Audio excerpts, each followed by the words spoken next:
शर्मा रचयिता 2 दिवसीय साहित्य उत्सव में माननीय अतिथि, उपस्थित प्रबुद्ध श्रोतागण एवं मेरे समक्ष आकार लेती हुई राष्ट्र की भावी आशाओं को सादर प्रणाम करती हूँ, नमन करती हूँ, वंदन करती हूँ।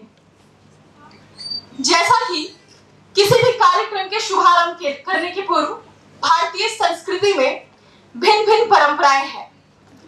काशी की परंपरा में जब तक महादेव के नाम का उद्घोष न हो, उस कार्यक्रम का शुभारंभ हो नहीं सकता। अपने बंधे हाथों को खोल लीजिए और बाबा विश्वनाथ का वंदन करते हुए ओम नमो पार्वती हर हर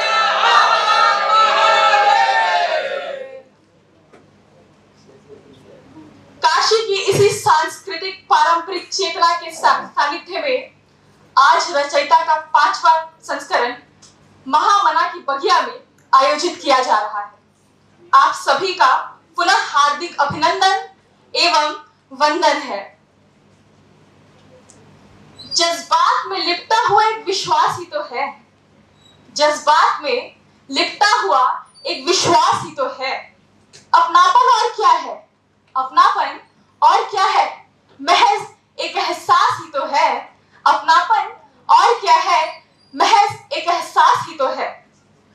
इसी अपनापन और विश्वास के साथ साहित्य उत्सव का उद्घाटन सत्र जिन अतिथियों की उपस्थिति से आज के दिन को सार्थक बना रहा है, मैं उन सभी अतिथियों से विनम्र निवेदन करती हूं कि आप सम्माननीय मदन मोहन मालवीय जी की प्रतिमा के समक्ष पुष्पार्चन करें।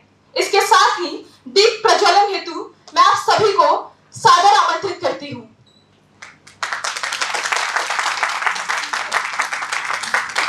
कि 7 रंगों में खुद को मिला लीजिए, भूल शिकवे शिकायत भुला दीजिए। जब तक अतिथि दीप रोशन करें, आप तालियों से दीपक जला दीजिए, आप तालियों से दीपक जला दीजिए।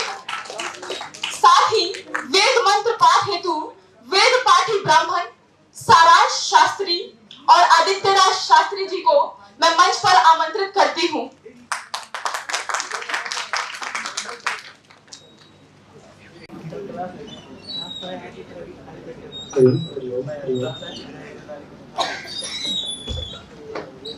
ओम श्री गणेशाय नमः, श्री सरस्वत्यै नमः, श्री वेद पुरुषाय नमः।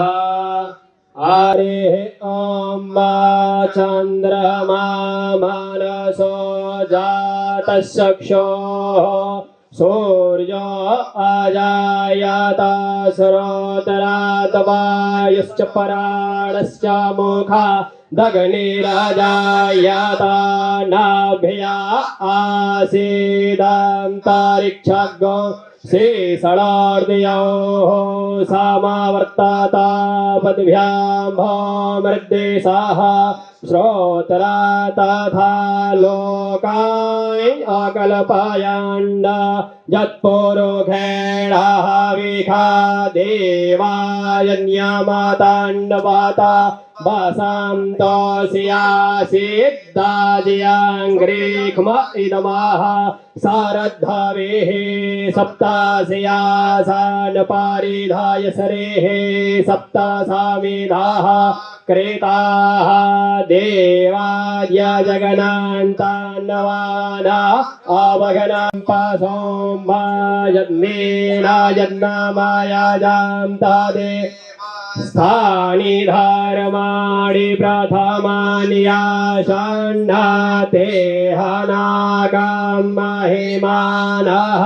सचन्तायतरा पूर्वे साध्याः शान्ति देवाः। हरिः ओम। अतिथियों से मेरा विनम्र निवेदन है कि वो मंच पर आकर अपना स्थान ग्रहण करें। करताल ध्वनियों के साथ स्वागत कीजिए हमारे अतिथियों का।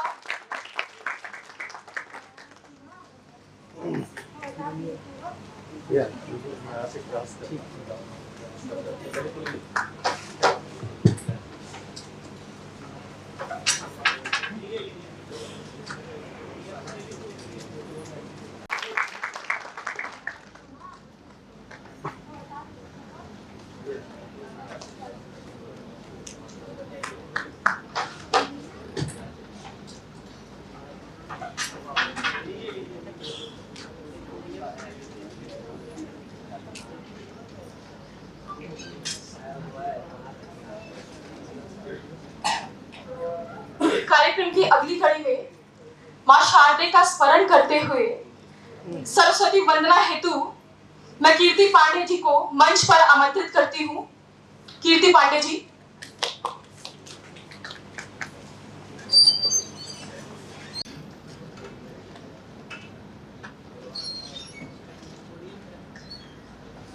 हे शारदे मां, हे शारदे मां, हे शारदे मां, हे शारदे मां, अज्ञानता से हमें तार दे मां।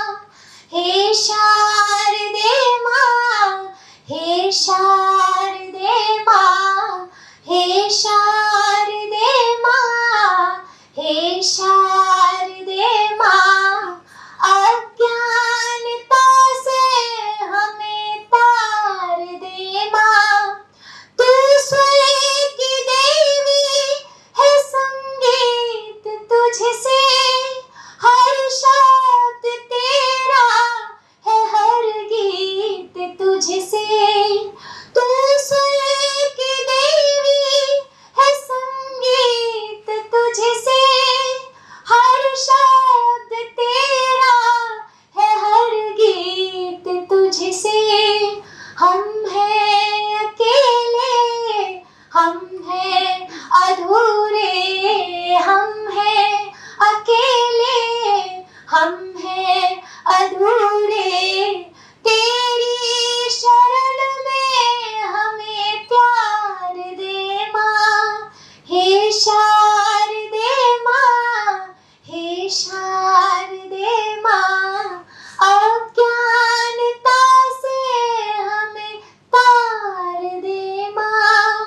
अज्ञानता से हमें तार दे मां। अज्ञानता से हमें तार दे मां।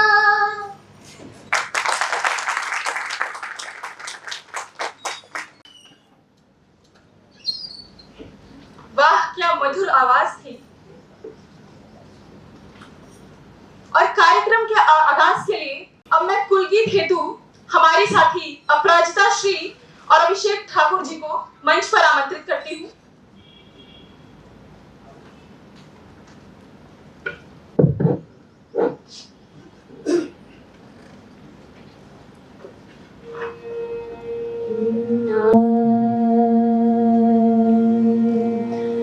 मधुर मनोहर अतीव सुंदर ये सर्व विद्या की राजधानी, राजधानी। मधुर मनोहर अतीव सुंदर ये सर्व विद्या की राजधानी, राजधानी।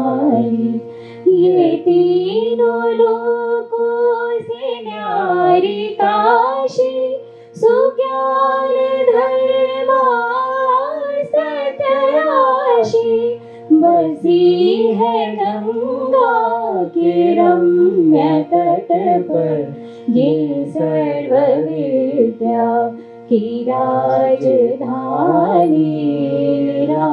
राजधानी।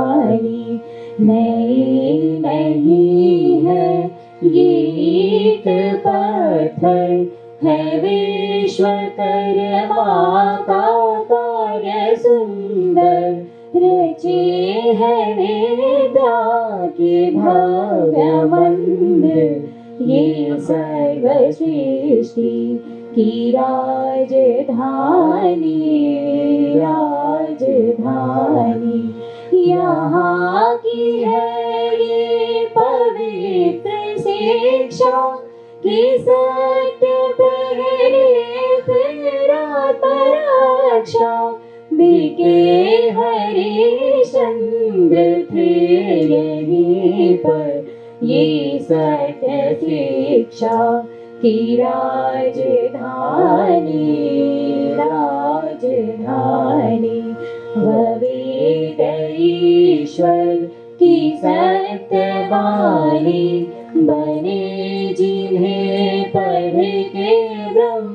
प्यारी थे व्यास जी ने रचे यहीं पर ये ब्रह्म विद्या की राजधानी राजधानी।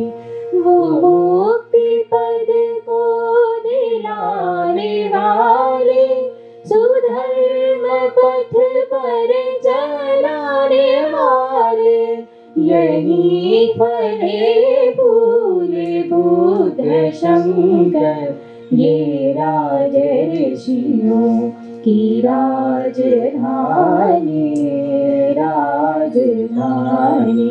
सुरम्य धाराएं वरुणासी नहाए जिनमें कबीर तुलसी भला हो कविता का क्यों ना कर ये वाग विद्या की राजधानी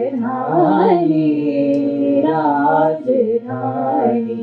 विविध कला अर्थशास्त्र गायन गणित खनिज औषधि रसायन प्रतीचि प्राची का मेल सुंदर ये विश्वविद्या की राजधानी राजधानी। ये मानवीय जी की देशभक्ति ये उनका साहस ये उनकी शक्ति।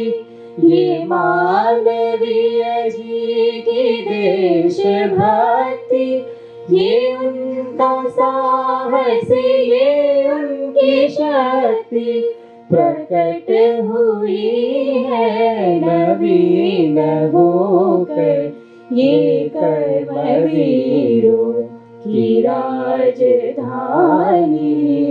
राजधानी। मधुर मनोहर अतीव सुंदर ये सर्वविद्या की राजधानी राजधानी। मधुर मनोहर अतीव सुंदर ये सर्वविद्या की राजधानी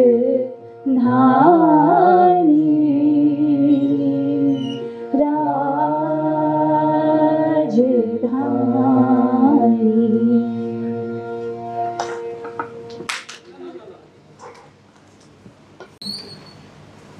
कि आसमान की ऊंचाइयों पर हम परवास करते हैं, आसमान की ऊंचाइयों पर हम परवास करते हैं, अपने मेहमानों के सिर सम्मान का ताज धरते हैं।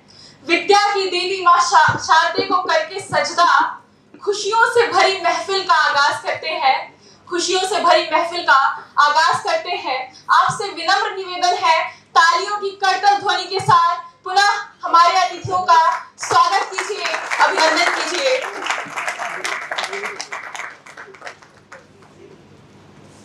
कार्यक्रम की अगली कड़ी में हम अपने अतिथियों का सम्मान करना चाहेंगे।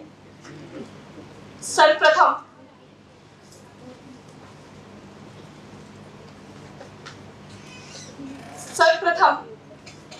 हम सम्मान करना चाहेंगे IIT BHU के इंजीनियरिंग विभाग के प्रोफेसर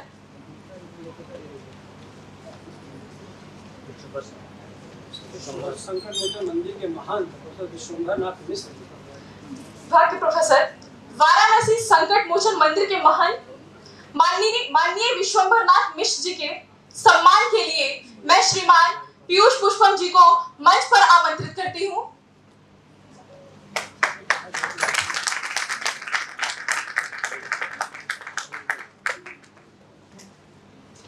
आप सभी से अनुरोध है, तालियों के साथ स्वागत कीजिए।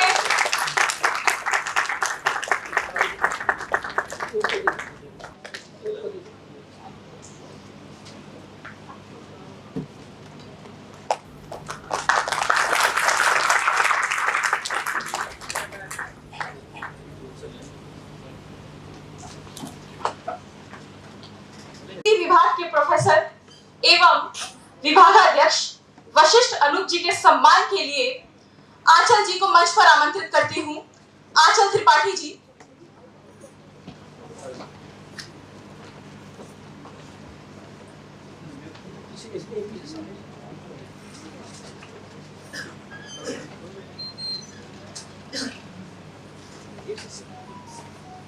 तालियों की गड़गड़ाहट में कंजूसी नहीं होनी चाहिए। अपने बंधे हाथों को खोल लीजिए।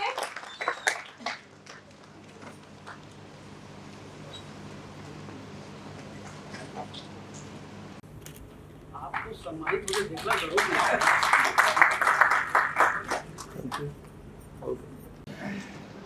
अब मैं काशी हिंदू विश्वविद्यालय के हिंदी विभाग के प्रोफेसर, भोजपुरी अध्ययन केंद्र के पूर्व समन्वयक श्री प्रकाश शुक्ल जी के सम्मान के लिए शुभम चतुर्वेदी जी को मंच पर आमंत्रित करती हूँ। शुभम चतुर्वेदी जी।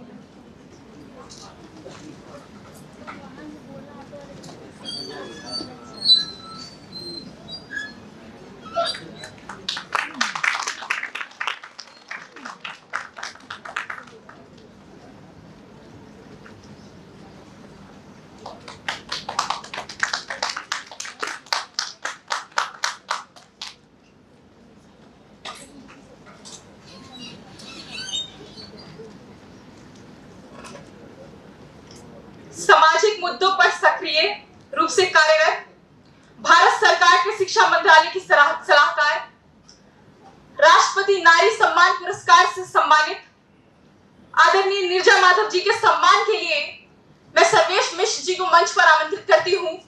सर्वेश मिश्र जी।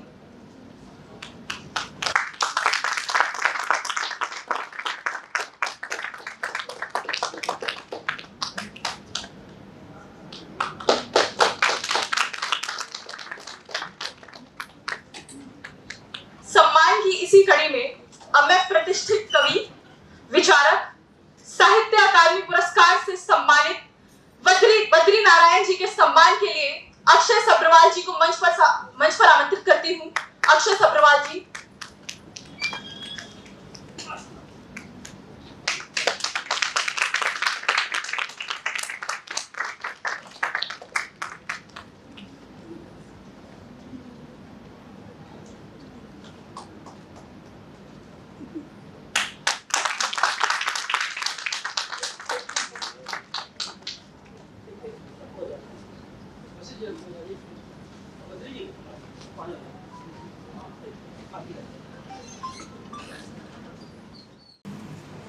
अब हम अगली कड़ी में बढ़ते हुए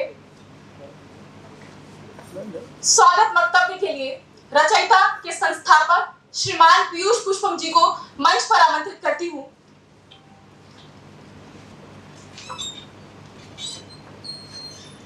नमस्कार दोस्तों, हमारे शिक्षकगण, मुख्य अतिथि एवं विशिष्ट अतिथि सभी को प्रणाम करते हुए इस 2 दिवसीय कार्यक्रम की शुरुआत हुई है।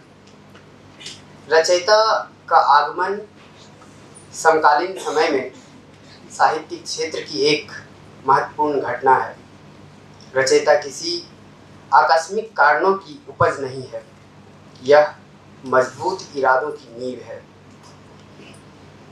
वर्तमान समय में साहित्य को जनमानस से जोड़ने का काम कुछ एक प्रयास हुए हैं, उसमें रचयिता का महत्वपूर्ण एवं सराहनीय कदम है। पिछले 4 सालों में हमने विभिन्न चीज़ों को लेकर के कार्यक्रम किए हैं, काम करते रहे हैं, जिसमें पुस्तक पर चर्चा, कवि सम्मेलन, विभिन्न विषयों को लेकर संगोष्ठी, साहित्य उत्सव, और यह हमारा 5वां संस्करण है जो 2 दिवसीय है। इस 2 दिवसीय कार्यक्रम में कुल 10 सत्रों में बातचीत होनी है विभिन्न विषयों पर, जिसमें नवजागरण, कविता, कहानी, स्त्री के मुद्दों पर और पत्रकारिता, सिनेमा, दलित विमर्श, इन तमाम मुद्दों पर बातचीत होनी है। साथ ही साथ एक युवा कवि सम्मेलन का भी आयोजन आज के दिन 5 बजे होना है।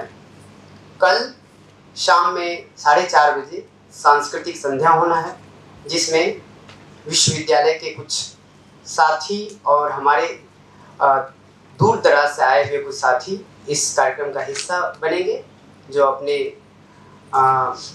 कलाकारी से आप सभी को अवगत कराएंगे और उम्मीद है आप सभी उसे सराहेंगे। अंत में बस मैं इतना कहना चाहूँगा कि आप सभी का प्रेम, आप सभी का स्नेह ही हमारा संबल है और हम साहित्य के क्षेत्र में साहित्य के लिए जो हमने कुछ छोटा सा करने की कोशिश की है, हमने साहित्य को पढ़ा है, साहित्य को जिया है और साहित्य को जीने की कोशिश करते रहेंगे और उसी का प्रयास है रचयिता साहित्य उत्सव, जो हम आगे भी करेंगे और ऐसे कई कार्यक्रम करते रहेंगे जिसमें हम साहित्य को और साहित्य के माध्यम से विभिन्न मुद्दों को देश के विभिन्न जगहों तक हम पहुंचाने की कोशिश करते रहेंगे। अंत में बस इतना कहना चाहता हूँ, मैं लोगों से मुलाकातों के लम्हे याद रखता हूँ, मैं बातें भूल भी जाऊँ तो लहजे याद रखता हूँ, ज़रा हट के मैं चलता हूँ दुनिया की रवायत से, जिन पर बोझ में डालूँ वो कंधे याद रखता हूँ।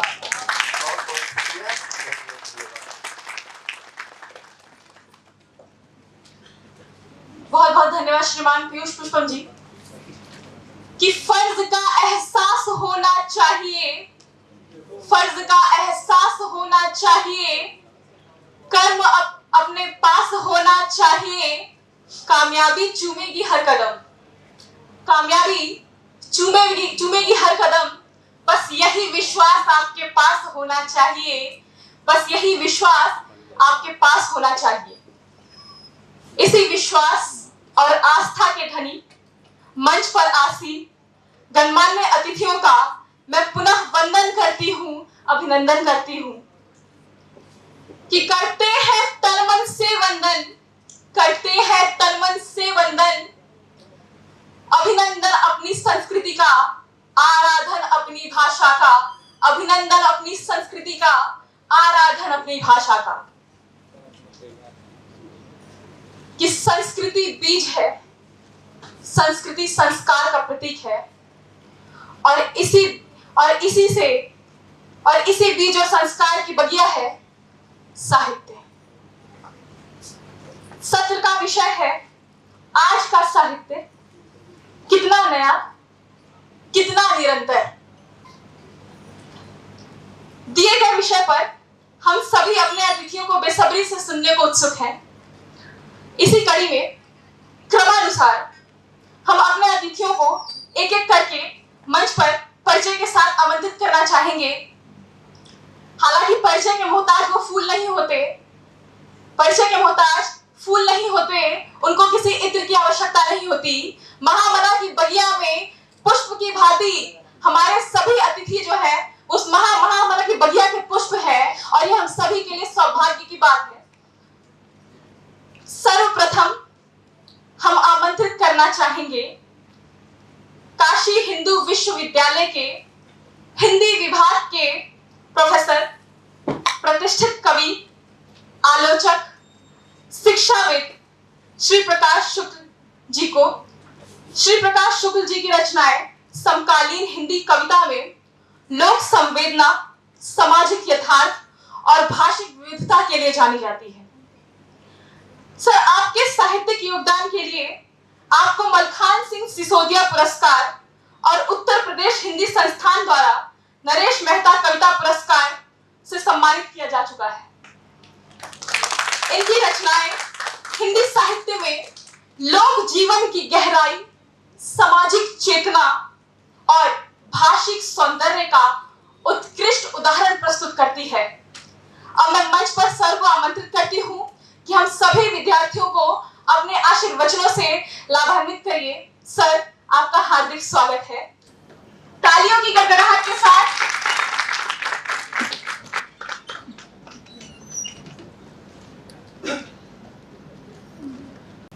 रचयिता साहित्य उत्सव के इस उद्घाटन समारोह के मुख्य अतिथि माननीय प्रोफेसर विश्वम्भरनाथ मिश्र जी, जो संकट मोचन मंदिर के महंत भी हैं और जिनके निर्देशन में इस समय संकट मोचन संगीत समारोह का 102वां संस्करण संकट मोचन परिसर में संपन्न हो रहा है।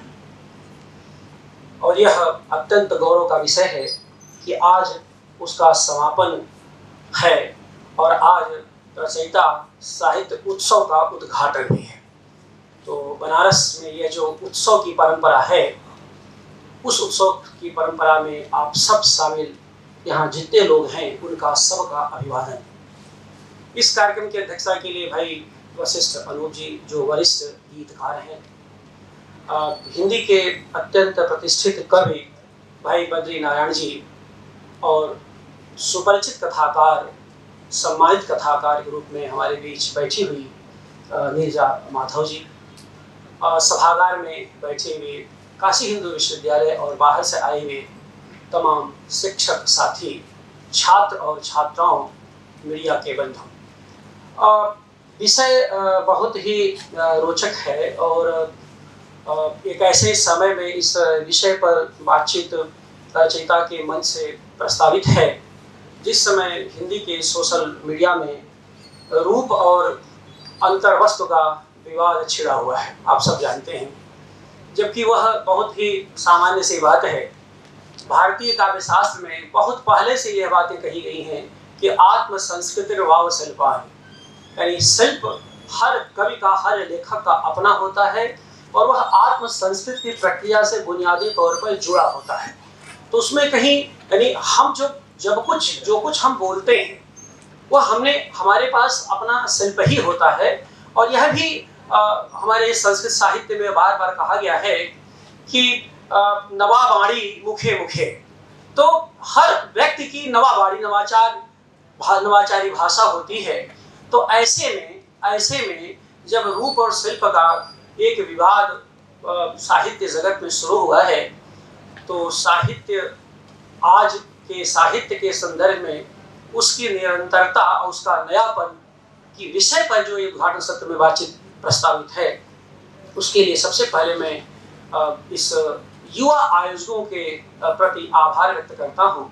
और शुरू में ही यह मैं बता दूँ सम्मानित मंच को और मंच के समूह बैठे हुए कि बहुत लिट फेस्ट हम लोगों ने अटेंड किए हैं, बहुत सारे कार्यक्रम अटेंड किए हैं बेजू परिसर, लेकिन जिस युवा जोश के साथ इन छात्रों ने दिल्ली से आकर के और बनारस के छात्रों के परस्पर सहयोग से आयोजन संपन्न किया है, मैं तो जब 10 बजे वहां पहुंचा तो मैं चकित रहा इनकी पूरी व्यवस्था को देख करके। और जो आपका उत्साह है, तो मैं अपनी शुभकामनाएं देता हूं कि इसी युवा जोश के दायरे में आप आगे ऐसे ही बढ़ते रहें, क्योंकि ऊर्जा आपके पास है, उसको एक दिशा देनी है। तो ऊर्जा को सदिश यानी सही दिशा में ले जाइए, यही असल में हमारे समय की सबसे बड़ी ज़रूरत है। और रहा साहित्य के निरंतरता को लेकर के, तो देखिए निरंतरता और नयापन कोई अलग चीज़ें नहीं हैं। ये ज़रूर है कि एक ऐसा नयापन जो निरंतरता से संचालित नहीं होगा वह अंततः आक्रोश का शिकार हो जाएगा, अराजकता का शिकार हो जाएगा। और एक ऐसी निरंतरता जिसमें नयापन नहीं होगा वह रूढ़िबद्ध होकर के बिखर जाएगा, नष्ट हो जाएगा। तो सवाल यह है कि अनियंत्रित नयापन और अनियंत्रित निरंतरता दोनों से कैसे बचा जाए और दोनों से बचते हुए कैसे सृजनात्मक दिशा को लेकर के आगे हम बढ़ें।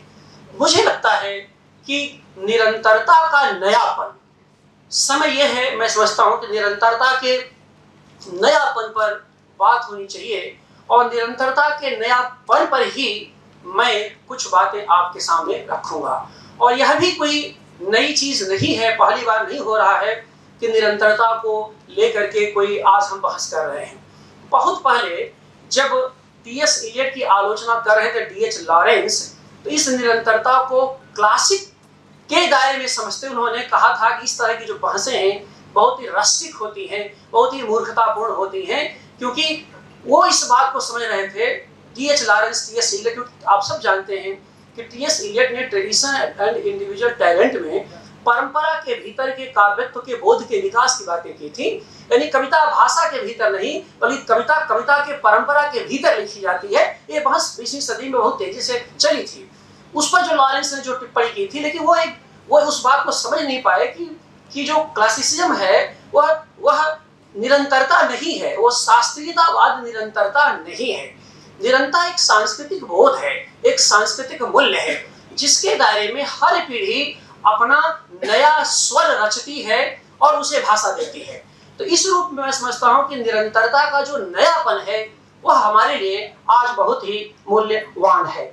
और आप देखें कि इसी के दायरे में जो आज के साहित्य है, और आज के साहित्य का मतलब हम केवल 21वीं सदी के साहित्य की बातें नहीं कर रहे हैं, पिछले 50 वर्ष के साहित्य, कम से कम 70 के बाद का जो साहित्य आप देखेंगे, तो उस दायरे में जो हम लोग उस पर बात करेंगे तो ये यहाँ पर ये चीज आएंगे कि साहित्य ने, इधर के साहित्य ने, आज की जगह मैं अगर इधर कहूँ, इधर के साहित्य ने, खास करके 80 के बाद के साहित्य ने लगातार भूगोल में अपना स्पेस बढ़ाया है, भूगोल में अपनी जगह को व्यापकता दी है।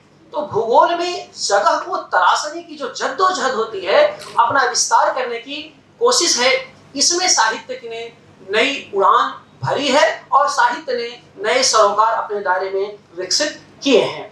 और आप देखें कि जब ये निरंतरता के नयापन पर हम बहस करते हैं तो आज के साहित्य ने जो सबसे बड़ी खूबसूरती की है वह स्मृति को बचाने की बहुत कोशिश है।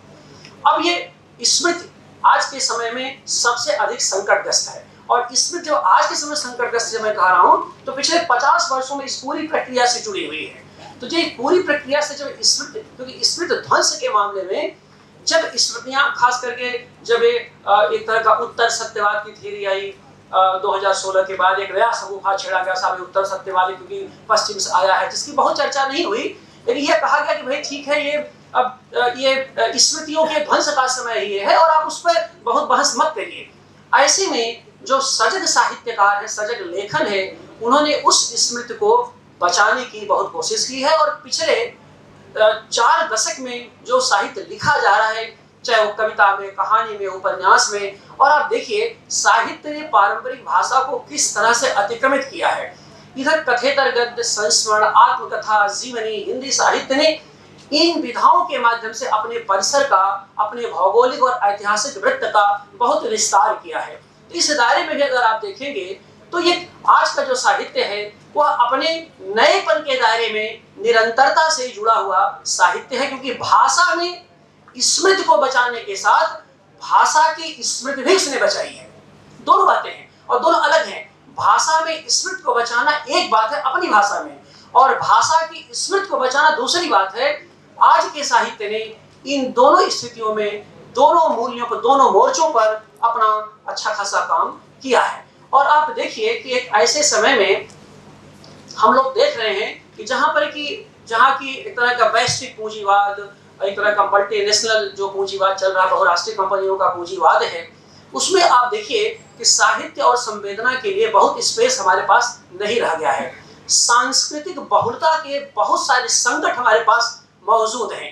उस सांस्कृतिक बहुलता से टकराते हुए और खास करके अपनी जो एक भाषाई बहुलता पर जो आज का साहित्य रचना कर्म पर फोकस कर रहा, केंद्रित कर रहा है, वह भी हमारे लिए बहुत मूल्यवान है। और आप देखिए यहीं से कैसे साहित्य में अपने नएपन के चक्कर में बाजार में प्रवेश किया। अब आज 2 तरह का साहित्य लिखा जा रहा है, जिस पर कि 10 सत्रों में बहस भी होनी है। अब बहुत सारे सत्र में सब बातें होंगी और बहुत सारे मंचों पर होती रही हैं, लेकिन जरा आप ये देखिए कि ये आकार नहीं है कि आज बेस्ट सेलर की चर्चा हम कर रहे हैं और किताब आई नहीं। आप जरा जद्दोजहद देखिए और गतिशीलता देखिए और चालाकी देखिए। किताब आई नहीं कि दूसरा संस्करण, तीसरा संस्करण, एक तरफ संस्करणों का खेल चल रहा है साहित्य के बाजार में, और हिंदी में खास कर चल रहा है, और दूसरा बेस्ट सेलर का चक्कर चल रहा है। अखबार साहित्य छापे ना छापे, लेकिन बेस्ट सेलर की सूची जरूर छाप रहे हैं। अब उस बेस्ट सेलर को लिखने वाले कुछ हैं भी लेखक जो उस बेस्ट सेलर को सेलिब्रेट कर रहे हैं। मेरा कहना यह, मैं कहना चाहता हूं कि समय यह आज के साहित्य के संदर्भ में यह विभाजन करना होगा, यह समझना होगा कि आपको बेस्ट सेलर साहित्य चाहिए या बेस्ट टेलर साहित्य चाहिए। अब सेलर और टेलर का मतलब यह हुआ कि आप बिकना चाहते हैं या कुछ कहना चाहते हैं। अगर आप और साहित्य की जो केंद्रीय परंपरा रही है कुछ कहने की रही है, बिकने से ज्यादा वो कहने की परंपरा रही है। और इसी रूप में आप देखिए कि साहित्य को उपभोक्ता के बाजार में बिके जाने का विरोध शुरू से होता रहा है। काव्य शास्त्र में, लेखन में, चिंतन में, पूरे बौद्धिक सरोकारों के दायरे में लगातार वह परिवर्तन, लगातार बहसें होती रही हैं। अब रेमंड विलियम्स ने बहुत पहले आप जानते हैं कि इसकी थ्योरी दी थी कि उपभोक्तावाद से बचने के लिए उन्होंने कहा था उत्पादकता की बात उन्होंने उठाई थी। उत्पादकता 60 के दशक में उठाया था उन्होंने, कि जिसमें उन्होंने क्रिएटिव माइंड की बात की थी कि जो लेखन है, लेखक है, वह उत्पादकता से जुड़ा हुआ है, वो कोई उपभोक्ता से जुड़ा हुआ नहीं है। और लेखक चूंकि उत्पादक वर्ग से आता है इसलिए उन्होंने उस पर बहुत बहस की, उस पर बहसें हुई और बहुत सारे विवाद हुए। और अंत में इसलिए क्रिएटिव माइंड के दायरे में उन्होंने लेखक को एक बड़ा बृहत्तर दर्जा दे दिया और कहा कि लेखक बहुत महान है। और वो सोसाइटी है, क्योंकि सोशियोलॉजी ऑफ लिटरेचर के समय में उन्होंने कहा कि क्योंकि सोशियोलॉजी है, सोशल हिस्ट्री है, वह रचनात्मकता को बीट कर ही नहीं सकती, वो बहुत आगे की चीज है। लेकिन उन्होंने एक अनियंत्रित शक्ति दे दी। जिस रेमंड विलियम्स की चर्चा हम लोग करते हैं पश्चिम में कि भाई ठीक है वो वेस्ट के थे, ये थे, हमारे भारतीय चिंतन परंपरा में बहुत पहले से 2000 साल से चला आ रहा था। कवियों को पहले ही मंत्रदृष्टा कहा गया था और प्रजापति का दर्जा दिया गया था कि जैसे यथास्मय रोचते विश्वम तथैकम परिवर्तते। तो कवि तो पहले से, लेखक तो पहले से प्रजापति का है, लेकिन जो नया साहित्य है, इधर के साहित्य आया, इस चीज को समझ गया। क्योंकि आप देखिए कि 20वीं सदी में ये जो सिचुएशन है, पहले आप देखिए कि माइथोलॉजी थी, बड़े बड़े जो शेष जो कह सकते हैं हमारे इतिहास में या खास करके मिथक बने हुए थे, उनके अवतार की बहुत सारी परिकल्पना की गई थी। उनमें जो लोग के चरित्र बहुत कम गढ़े गए, बहुत कम उठाए गए। लेकिन 20वीं सदी में आप देखेंगे कि वो लोग के भीतर जो चरित्र उठाए गए, वह यहाँ महंत जी बैठे हुए हैं। मैं विज्ञान के उस सिद्धांत का संकेत करना चाहता हूँ आप छात्रों के सम्मुख, शिक्षकों के सम्मुख, कि जब थ्योरी ऑफ रिलेटिविटी की बात आइंस्टीन कर रहे थे तो उस समय दो बहसें चल रही थी पूरे विज्ञान, पूरी दुनिया के विज्ञान में दो बहसें चल रही थी कि विज्ञान बल को देगा या क्वांटम मैकेनिक्स में क्वांटा की थ्योरी को देगा। बल परस्पर प्रतिक्रिया की बातें करता था। जो क्वांटा का सिद्धांत जो आइंस्टीन ने दिया था सापेक्षता के सिद्धांत के दायरे में, उस क्वांटा के सिद्धांत में पहली बार पूरी दुनिया में उन्होंने इस बात की पहचान की कि छोटे छोटे जो वस्तुएं होते हैं, छोटे छोटे जो पदार्थ होते हैं, वो एनर्जी को रेडिएट करते हैं और निरंतर उनमें परिवर्तन होता रहता है। मैं ये नहीं कहता कि इस क्वांटा के सिद्धांत से सीधे साहित्यकारों ने 20वीं सदी और आज के साहित्यकारों ने सीधे, लेकिन उसका जो इम्पैक्ट देखिए साहित्य में इतना अच्छा रहा इम्पैक्ट कि एक तरफ महानताओं की परंपरा हमारे यहाँ चल रही थी और दूसरी तरफ लघुता की परंपरा चल रही थी। क्वांटम मैकेनिक्स के दायरे में क्वांटा, जिसे हम हिंदी में विभव कहते हैं, बल को छोड़ करके विभव की बातें आई। यानी छोटे छोटे जिंदगी के छोटे छोटे जो पदार्थ हैं उनकी उपेक्षा आप नहीं कर सकते, क्योंकि वह जो है गेम चेंजर हो सकते हैं। ये जो सिद्धांत आया, इस पर आप देखिए कि 60 ये बेचैन जी, स्वागत है आपका। ये शिवराज सिंह बेचैन जी का सभागार हम स्वागत करते हैं। तो ये जो छोटी छोटी चीजें एनर्जी रेडिएट करने की बात मैं कह रहा था, आप देखिए 60s में जब बहस साहित्य में चली, साहित्य उठाई गई, तो एक तरफ बल के दायरे में एक ऐसे साहित्य की परंपरा थी जो सत्ता का विरोध कर रही थी, जो सत्ता का विरोध करती, सीधा करती थी। उसमें रघुवीर सहाय हैं, मुक्तिबोध हैं, बहुत सारे कवि हैं और लेखक हैं, तमाम सारी चीजें। लेकिन एक ऐसा उसी समय पीढ़ी आई 50 के दशक में, आप देखिए, यानी करीब समझिए कि ये छायावाद के बाद पीढ़ी आई, जहां जिसकी शुरुआत निराला खुद कर रहे थे, तोड़ती पत्थर से कर रहे थे। उस पीढ़ी में छोटे छोटे लघुताओं के महत्व की बात की पहचान करनी शुरू की। और अब ये अपार नहीं था कि आजादी के बाद जो दो कवियों की धारा बनी, एक में रघुवीर सहाय आगे बढ़ते हैं और दूसरे में केदारनाथ सिंह आगे बढ़ते हैं। केदारनाथ सिंह की वह धारा थी जो सत्ता से सीधे नहीं टकरा रही थी, लेकिन लघुता के महत्व के दायरे में आगे बढ़ने की बातें कर रही थी। ये उसी क्वांटम मैकेनिक्स के सिद्धांत का साहित्यिक संस्करण था, जिसमें आगे चल करके उसके पहले नागार्जुन थे अपने चरित्रों के साथ, उसके पहले ये त्रिलोचन थे, उनके साथ केदारनाथ सिंह थे, और आगे चल करके तो ये दृष्टि इस रूप में आई कि आपने वो कविता पढ़ी या सुनी होगी कि केदार जी की कविता है तालस्ताय और साइकिल। अब उसमें साइकिल का जो प्रवेश होता है, अर्थात दुनिया की खूबसूरती, दुनिया का सूक्ष्मतम मूल्यांकन आप हवाई जहाज से नहीं करेंगे, आप साइकिल की भी भूमिका बनेगी, साइकिल से भी उसका मूल्यांकन कर सकते हैं। अर्थात केवल महत्व के लिए, दुनिया को देखने के लिए पुल ही आपके लिए जरूरत नहीं है, पुलिया पर बैठकर भी दुनिया का मूल्यांकन कर सकते हैं। कहना ये चाहता हूँ ये जो क्वांटा की मैकेनिक्स के भीतर से पुलिया के महत्व की बात आपसे कह रहा हूँ। छोटी छोटी जो लघुताएं होती हैं, छोटे छोटे जो आकांक्षाएं होती हैं, कैसे अपने को एनर्जी रेडिएट करती हैं और कैसे वो गेम चेंजर बन जाती हैं। तो इस दायरे में इस बात को मैं समझता हूँ कि ये जो नई रचनात्मकता आई है, उसमें कहीं कहीं ये सब सारी चीजें हैं जिन पर कि हम लोगों को ध्यान देने की जरूरत है। और इस रूप में आखिरी बात ये कि जो हाशिए की आवाजें, मैं कहना चाहता हूँ कि जो हाशिए की आवाजें हुई वो हमारे साहित्य में नए पन के, नए स्वर की वो जो है प्रमुख आधार रही हैं। और यह जो निरंतरता, यह जो नयापन आया है, यह अपनी निरंतरता, मूल्यगत निरंतरता के दायरे में है। क्यों? क्योंकि हमारी परंपरा में, हमारी निरंतरता में साहित्य के लिए सबसे बड़ी बात यह है, जो खास करके आप छात्रों के लिए काम होगी, नियतकृत नियम रहिता आह्लादयकमयी अनन्य परतंत्रताम। नियत की नियमों को चुनौती देना साहित्यकार की बुनियादी विशेषता होनी चाहिए। हम नियत के नियमों, हम अपनी नियत, हम अपने कर्म के माध्यम से अपना क्षेत्र बनाएंगे, अपनी जगह बनाएंगे, और नियत के नियमों के विपरीत और अनन्य परतंत्रम, अपनी प्रतिभा के अतिरिक्त हम किसी के गुलाम नहीं होंगे, हम किसी की अधीनता स्वीकार नहीं करेंगे।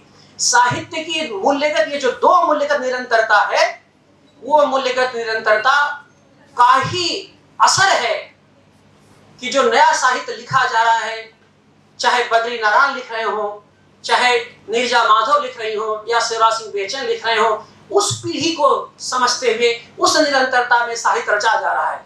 जिन लोगों ने इस निरंतरता को छोड़ दिया, वो सत्ता के चांद बन करके और कहीं नहीं है। इसलिए साहित्य की जो स्वाभाविकता है, उसका जो स्वाभिमान है, चांद बनने में नहीं है, नियति के नियमों को चुनौती देने में है।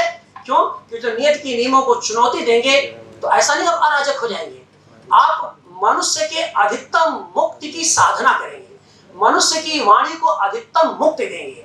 और साहित्य की प्रमुख विशेषता ही है कि हम जो है अधिकतम मनुष्य को मुक्त करें, जो कि गुलाम है, पराधीन है। और इसकी सबसे बड़ी विशेषता है आत्म संस्कृति भाव शिल्पानी। सबसे पहले लेखक को, कवि को अपने प्रति जिम्मेदार होना पड़ेगा। वह लेखक जो अपने प्रति जिम्मेदार नहीं है, वो समाज के प्रति क्या जिम्मेदार होगा, अपने रचनात्मकता के प्रति क्या जिम्मेदार होगा। तो इस रूप में आप देखें कि आखिर में एक कालिदास के अभिज्ञान शाकुंतलम का एक श्लोक पढ़ करके मैं अपनी बात समाप्त करूंगा। अभिज्ञान शाकुंतलम में दुष्यंत शकुंतला को देखने के बाद लौट रहे हैं, और लौटने के बाद आप देखिए कि वो बार बार ये कालिदास कह रहे हैं कि गच्छति पुरः शरीरम धावति पश्चात संस्कृतम तेजः चीनांशुक मिवकेतः प्रतिवातम नियमानस्य। अर्थ ये है कि जब वो लौट रहे हैं दुष्यंत, तो जो डंडा में जो झंडा लगा हुआ है चीनांशुक में, वो पीछे फहरा रहा है। अब जो आगे बढ़ रहे हैं, समय की गति में जो आगे बढ़ रहे हैं कालिदास अपनी भाषा में, अब वो कालिदासी लय आज के नए साहित्य में विद्यमान है। हमें खोजना पड़ेगा अपनी परंपरा की निरंतरता में कि कालिदासी लय कहाँ पर है, और कालिदासी लय ने तमाम अतिरंजनाओं के विलय की कितनी संभावना निर्मित की है, उसे भी हमको उस पर हमको विचार करना होगा। तो बात यह है कि डंडा ध्वज में वो झंडा लगा हुआ है और रथ आगे जा रहा है, और वो जो झंडा है वो पीछे हवा के प्रतिवातम यानी हवा के विपरीत चलने से पीछे फहरा रहा है।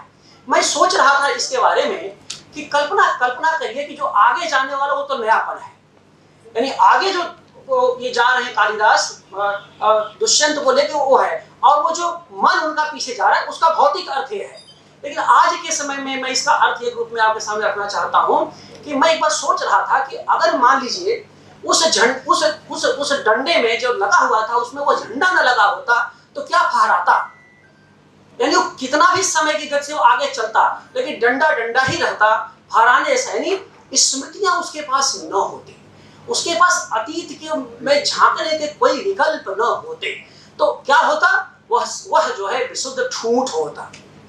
इसीलिए कहा कि नयापन हमेशा ठूठ होगा अगर अपनी परंपरा के नैरंतर्य में वह विकसित नहीं होगा। आप सबने सुना, बहुत बहुत धन्यवाद।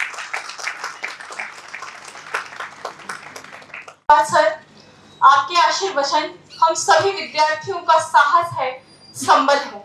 सर ने जिस प्रकार कहा कि अपने भीतर की मनुष्यता को बनाए रखते हुए संवेदनशील बनिए, उसी प्रकार मैं सभा में उपस्थित सभी युवा पीढ़ी के लिए कुछ पंक्तियां कहना चाहूंगी कि तुम समर्थ, तुम शक्तिवान, तुम भावी भारत की पहचान, तुम हंसते खिलते फूल यहाँ के, तुम ही हो भावी हिंदुस्तान, तुम हंसते खिलते फूल यहाँ के, तुम ही हो भावी हिंदुस्तान।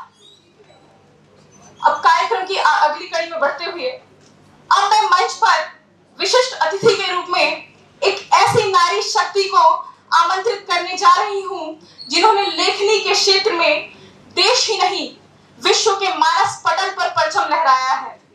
आदरणीय नीरजा माधव जी अपनी मौलिक लेखनी के साथ साथ आधुनिक दौर की समाज सुधारक के तौर पर अपना हस्ताक्षर स्थापित करती हैं।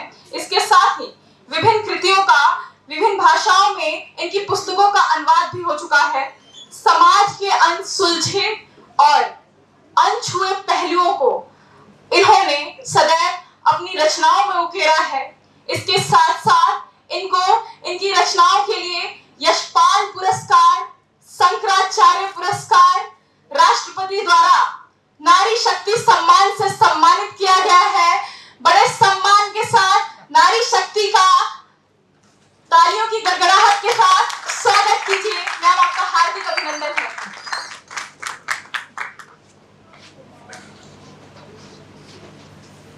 बहुत बहुत धन्यवाद। नाम नहीं जानती तुम्हारा? मुस्कान।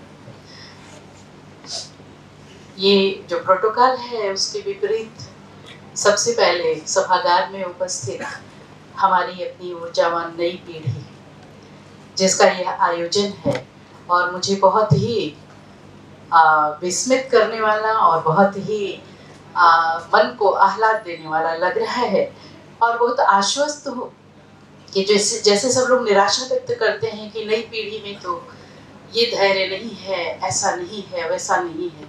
ये सारे जो बद्धमूल धारणाएं ये सारी हैं, ये सब ध्वस्त होती नजर आ रही हैं क्योंकि हमारी ये जो युवा पीढ़ी है इसने साहित्य उत्सव रचयिता के नाम से साहित्य उत्सव का आयोजन किया है। यानी ये पीढ़ी, हमारी अगली पीढ़ी चिंतित है कि आज का समय कौन सा साहित्य रच रहा है, उसमें कितना नयापन है, कितना बासीपन है, कितना निरंतर्य है, कहाँ ठहरा हुआ है। यानी सजग है ये पीढ़ी। हम ये ना समझे लेखक लोग कि हम जो कुछ भी लिख देंगे वही मान्य होगा समाज को। हमारी नई पीढ़ी निरंतर देख रही है, वाच कर रही है, हमें परख रही है। तो इसके लिए आप सब लोगों को बहुत बहुत बधाई देते हुए, बहुत सारे छात्र DU से आए हुए हैं, दिल्ली से आए हुए हैं और यहाँ काशी हिंदू विश्वविद्यालय के हैं, तो आप सबका नाम तो मैं नहीं जान रही हूँ। उत्तम, पीयूष, सर्वेश और मुस्कान है यहाँ पर, शुभम चतुर्वेदी जिन्होंने सबसे पहले सूचना हमको दी, और यहाँ के जो विद्वान प्रोफेसर हैं, अभी प्रभात जी कहीं उठकर चले गए, शिवराज सिंह बेचैन जी हम लोगों के बीच में उपस्थित हैं। आपका नाम सुना और आपको पढ़ा भी है, लेकिन देखा आज है आपको। बहुत बहुत स्वागत है काशी में आपका। आप सब लोग मेरे हृदय के बहुत नज़दीक हैं, इसलिए नज़दीक है कि इतना बड़ा कार्य कर रहे हैं आप। यानी हम सब के लिए एक चेक पॉइंट बने हुए हैं जहां हमारे लेखन को तौला जा रहा है, परखा जा रहा है। और अब मैं मंच पर आती हूँ अत्यंत आदर के साथ हिंदी विभाग के भी अध्यक्ष और इस कार्यक्रम के भी अध्यक्ष प्रोफेसर वशिष्ठ अनूप जी को, जो गज़लकार के रूप में, एक आलोचक के रूप में पूरे साहित्य समाज में विख्यात हैं, आपको बहुत आदर के साथ संबोधित करती हूँ। काशी को कहा गया है कि काशी का यदि कोई नागरिक होता है तो वह ब्रह्मांड का नागरिक होता है, क्योंकि काशी इतिहास से भी पुरानी है और आधुनिकतम से भी आधुनिक है काशी। तो उस काशी के नागरिक, और वो भी सर्वोपरि एक नागरिक के रूप में, जिनमें पूरी काशी बसती है, ऐसे ही प्रोफेसर विश्वंभर नाथ मिश्र जो हमारे आज के इस कार्यक्रम के मुख्य अतिथि हैं। मैं ऐसे ही उनको नहीं कह रही हूँ कि सर्वोपरि नागरिक काशी के, इसलिए कि संगीत, साहित्य और आधुनिकतम विषय इंजीनियरिंग का आप तीनों के एक समन्वय है। संकट मोचन संगीत समारोह का नाम आप सभी लोगों ने सुना होगा, और अभी हम लोगों ने देखा पखावज का वादन करते हुए एक इंजीनियर को, एक प्रोफेसर को। तो संगीत का तो आश्रय आप हैं ही, और साहित्य में भी आपकी उतनी ही गति है। तो बहुत आदर के साथ प्रोफेसर विश्वंभर नाथ मिश्र जी को संबोधित करती हूँ।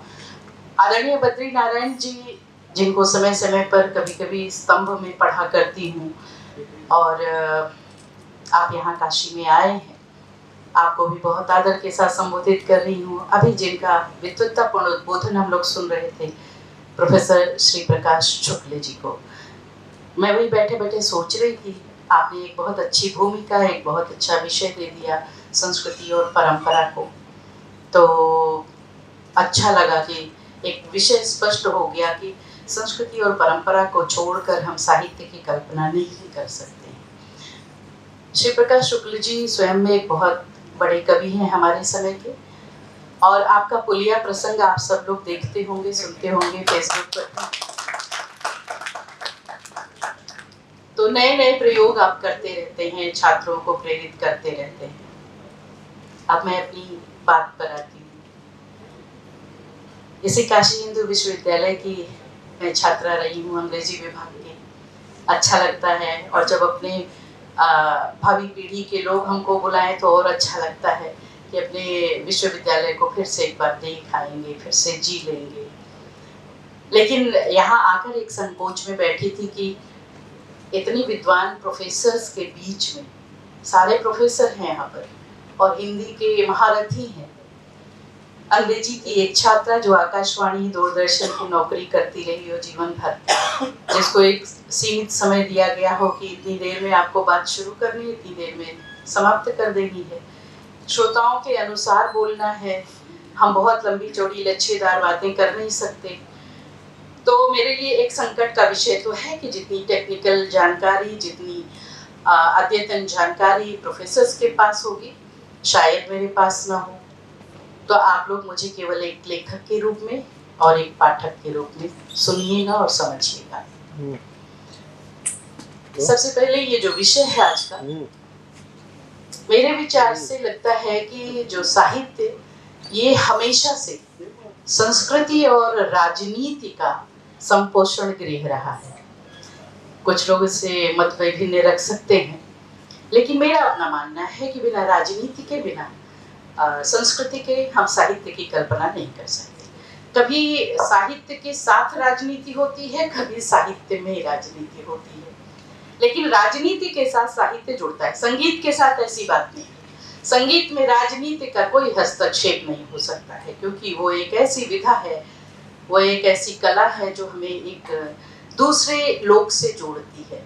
ये लौकिक संसार में राजनीतिक संसार से हमें नहीं जोड़ती। इसलिए संस्कृति को देखने वाली एक आंख संगीत है तो, कलाएं है तो, लेकिन साहित्य की तरह से राजनीति और संस्कृति दोनों संगीत में नहीं आ सकती। बात राजनीतिक बातें नहीं हो सकती, साहित्य में होती है। इसलिए इन दोनों को ही हम अपने परिप्रेक्ष्य में रखकर देखेंगे, क्योंकि विश्व का जो इतिहास है, आप सब विद्यार्थी हैं, विश्व का इतिहास आप जब उठाकर देखेंगे तो जब भी संकट का कोई समय आया है तो साहित्य का प्रतिरोध बहुत उल्लेखनीय रहा है। चाहे वो फ्रांस की राजनीति रही हो, चाहे इंग्लैंड की राजनीति रही हो। और एक बात यह भी मैं आप लोगों को बता दूं, मेरा अपना व्यक्तिगत मानना है कि साहित्य की जो सही समझ है वो केवल विश्वविद्यालय के पाठ्यक्रमों से नहीं आती है। विश्वविद्यालय के पाठ्यक्रमों से आप साहित्य को पूरी तरह नहीं समझ सकते। साहित्य को समझना है तो आपको अपने, चाहे किसी भी देश के आप हों, हम भारत की बात कर रहे हैं, कि यदि साहित्य को समझना है तो आपको उस देश की प्रकृति को, उस देश के संस्कृति की प्रकृति को, सांस्कृतिक प्रकृति को समझना होगा। और फिर उस समझ के साथ आपको साहित्य समझने की आवश्यकता पड़ती है। सांस्कृतिक अनुशीलन के परिप्रेक्ष्य में आप साहित्य को परख सकते हैं। और इस संस्कृति को, जैसा कि मैंने कहा कि इस संस्कृति को देखने वाली तमाम आंखें हैं हमारे समाज के पास। वो विविध कलाओं से भी देखती है हमारी संस्कृति को, संगीत के माध्यम से, आर्ट एंड कल्चर जो हमारे यहाँ है, आर्कियोलॉजी के माध्यम से, धर्म और दर्शन के माध्यम से। लेकिन सर्वश्रेष्ठ जो अभिव्यंजना होती है संस्कृति की, हमें लगता है कि साहित्य में होती है। इसलिए हम लोग साहित्य की बातें करेंगे। संस्कृति को देखने की जो दृष्टि की बात हम कर रहे हैं, तो भारतीय संस्कृति को देखने के लिए आपको एक विशेष प्रकार की भारतीय अंतर्दृष्टि चाहिए। बहुत सारे पूरे विश्व में बहुत सारी संस्कृतियां हैं। कुछ संस्कृतियां ऐसी हैं जो आपका आह्वान करती हैं कि आइए, आपको ईश की कृपा मिलेगी, आपको ये मिलेगा, आपको हूरें मिलेंगी, मतलब विश्वास दिलाती हैं, आशा दिलाती हैं, लोभ देती हैं। आप आइए, हमारी संस्कृति को स्वीकारिए या हमारी संस्कृति में अवगाहन करिए और आपको ये चीजें मिलेंगी। लेकिन भारतीय संस्कृति, अकेली संस्कृति पूरे विश्व में ऐसी है जो कभी प्रलोभन नहीं देती, जो कभी आशा पर आपको जीने के लिए विवश नहीं करती है।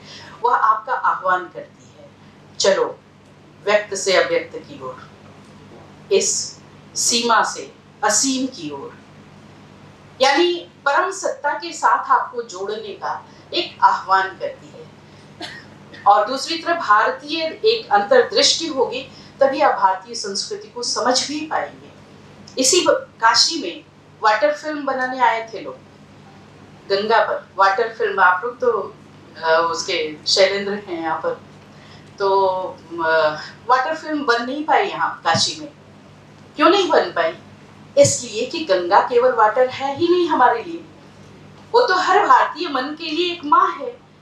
बिना माँ कहे हम गंगा भी नहीं कहते हैं। केवल गंगा नाम लेते हैं तो लगता है जैसे कुछ उगड़ा सा, कुछ अशिष्टता कर रहे हैं हम। माँ गंगा, तो जब माँ गंगा के अस्तित्व को उसके सांस्कृतिक अवगाहन के साथ, उसकी सांस्कृतिक धारा को, आर्यावर्त की धारा को, उसके दोनों कूलों पर बसने वाली जीवन धारा को जब तक आप नहीं समझेंगे और गंगा को वाटर समझेंगे, तो गंगा को आप वास्तविक रूप में तो चित्रित कर ही नहीं सकते। आप फिल्म बनाने क्या आए? वाटर फिल्म नहीं बनी। इसी तरह से जब भारतीय संस्कृति को समझने की बात आती है, हम विश्व के तमाम संस्कृतियों की बात नहीं करते, बहुत लंबा हो जाएगा। तो आपको समझना पड़ेगा कि कैसे एक चुटकी चावल जब आप देवता के चरणों में चढ़ाते हैं तो वह अक्षत बन जाता है। अक्षत की संस्कृति आपको समझनी होगी। एक तांबे के लोटे में जल लेकर सूरज के सामने पहुंचते ही वह लोटे का जल अर्घ्य क्यों हो जाता है? आपको भारतीय संस्कृति के उस मर्म को समझना होगा, तब जाकर आप भारतीय संस्कृति के बारे में कह पाएंगे, लिख पाएंगे साहित्य। यही कारण है कि जब हम लोग दैनिक पूजा करते हैं जो लोग, तो उसमें एक आह्वान करते हैं, ताम्र पात्र में जल लेकर गंगे च यमुने चैव गोदावरी सरस्वती नर्मदे सिंधु कावेरी जले अस्मिन् सन्निधिं कुरु। यानी एक छोटे से ताम्र पात्र में हम तमाम नदियों का आह्वान करते हैं, फिर उससे अपने देवता का अभिषेक करते हैं।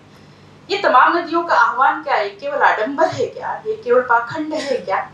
नहीं, उस बहाने हम प्रतिदिन अपने देश की उन तमाम नदियों के बहाने अपनी मातृभूमि को याद करते हैं और मातृभूमि के प्रति अपनी कृतज्ञता अर्पित करते हैं। तो जब कोई लेखक हिमालय के बारे में, विंध्य के बारे में, गंगा के बारे में लिखता है, तो केवल वह उसका वर्णन नहीं कर रहा होता है, वो उसके साथ जुड़ा होता है, उसके साथ वो प्रेम कर रहा होता है, और वह प्रेम, वह राग उसे उत्तराधिकार के रूप में मिला होता है। जैसे हम पैदा होते ही कहते हैं हमारा हिमालय, हमारी गंगा, हमारे समुद्र, हमारा देश, हमारे पहाड़, हम टेम्स को जाकर नहीं कर रहे, हमारी नदी, हमारी नील नदी है, या हम उतनी सजगता से, उतनी आत्मीयता से हम टेम्स के बारे में नहीं लिख पाते जितनी आत्मीयता से हम गंगा के बारे में लिखते हैं। तो यह जो रागात्मक संबंध है अपनी संस्कृति, अपनी परंपरा से, वह आवश्यक है, बीज तत्व है साहित्य रचना के लिए। अब हम आते हैं आज के साहित्य। तो निरंतर लिखा तो जा रहा है, ये आप सब जानते हैं, हम लोग भी जानते हैं, निरंतर लिखा जा रहा है। अब नएपन की परिभाषा सबकी अपनी अपनी हो सकती है। कुछ लोग कहेंगे हाँ नया भी लिखा जा रहा है, कुछ लोग कहेंगे नहीं, कुछ बासीपन है, उबाऊपन है, कि विषय बार बार लोग उठा रहे हैं। मेरा मानना है कि कोई भी जो साहित्य लिखा जा रहा है, चाहे वह नए दौर का है, वह पुराने साहित्य का, पूर्ववर्ती साहित्य का एक सिलसिला होता है, वह उसकी प्रतिक्रिया नहीं है। और यह जो सिलसिला है, यह जो प्रतिक्रिया नहीं होना है साहित्य का, यही उसका बीज तत्व है। राजनीतिक शासन की तरह से साहित्य का शासनकाल नहीं होता है कि एक राजनीतिक शासनकाल समाप्त हो तो फिर उसके बाद दूसरा शासनकाल में उसकी चर्चा भी ना हो। हम पुराने साहित्य की कोख से, रचना से एक बीज उठाते हैं संस्कृति का, और उस पर अपना रचना कर्म करते हैं, और जो शाश्वत नूतनता है उसके सृष्टि क्रम में हम अपने को जोड़ देते हैं। तो ये शाश्वत मूल्यों और संस्कृति के साथ जुड़ाव के कारण ये जो हमारा साहित्य होता है, यह नित्य अपना नयापन या निरंतर्य लेकर चलता है। अब इस निरंतर्य के साथ तमाम बातें जुड़ जाती हैं। हम वो जो क्षणिक झंझनाहट पैदा करने वाला, शिराओं में आपके झंझनाहट पैदा करने वाला साहित्य तथाकथित जो लिखा जा रहा है, हम उनकी बात नहीं करते। वो जो छिन्नमूल साहित्य है, क्योंकि वो कुछ देर के लिए आपकी शिराओं में झंझनाहट पैदा करेगा और फिर उसको आप दोबारा नहीं पढ़ना चाहेंगे। और साहित्य की शाश्वतता इस बात में है कि जितनी बार वो पढ़ा जाता है उतनी बार वो नया अर्थ दे जाए। तो यही नयापन साहित्य का सौंदर्य भी होता है, और यही साहित्य की परिभाषा भी है नएपन की। आप निरंतर लिख रहे हैं, लेकिन ऐसा साहित्य दे रहे हैं जो आपको बार बार पढ़ने के लिए प्रेरित करता है। और जितनी बार आप पढ़ते हैं उतनी बार लगता है ये अमुक लेखक तो हमारे मन की बात कर रहा है, हमारे सुख दुख की बात कर रहा है। और जहाँ पर लेखक और पाठक के बीच इस तरह का संवाद, इस तरह की आत्मीयता जहाँ गहराती जाती है, वही रचना दीर्घजीवी होती है। अन्यथा बहुत कम समय के लिए आपकी शिराओं में झंझनाहट पैदा करेगी और फिर आप उस साहित्य को एक किनारे रख देंगे। कुछ एक उदाहरण से आप लोगों को अपनी बात संपुष्ट करना चाहूंगी। आप लोग सब समझ रहे होंगे, इसलिए नाम नहीं लूंगी, बस केवल कुछ एक कहानियां आप लोग भी पढ़ते होंगे। एक नौसिखवा कहानीकार की कहानी में पढ़ रही थी। उसमें उसने एक इच्छा व्यक्त की, शादीशुदा महिला है, 3 बच्चे हैं उसके, फिर भी उसका एक अफेयर किसी दूसरे परपुरुष के साथ है, और वो परपुरुष उससे कहता है अपने बच्चे की मां बनने के लिए। ये साहित्य है, लिखा जा रहा है।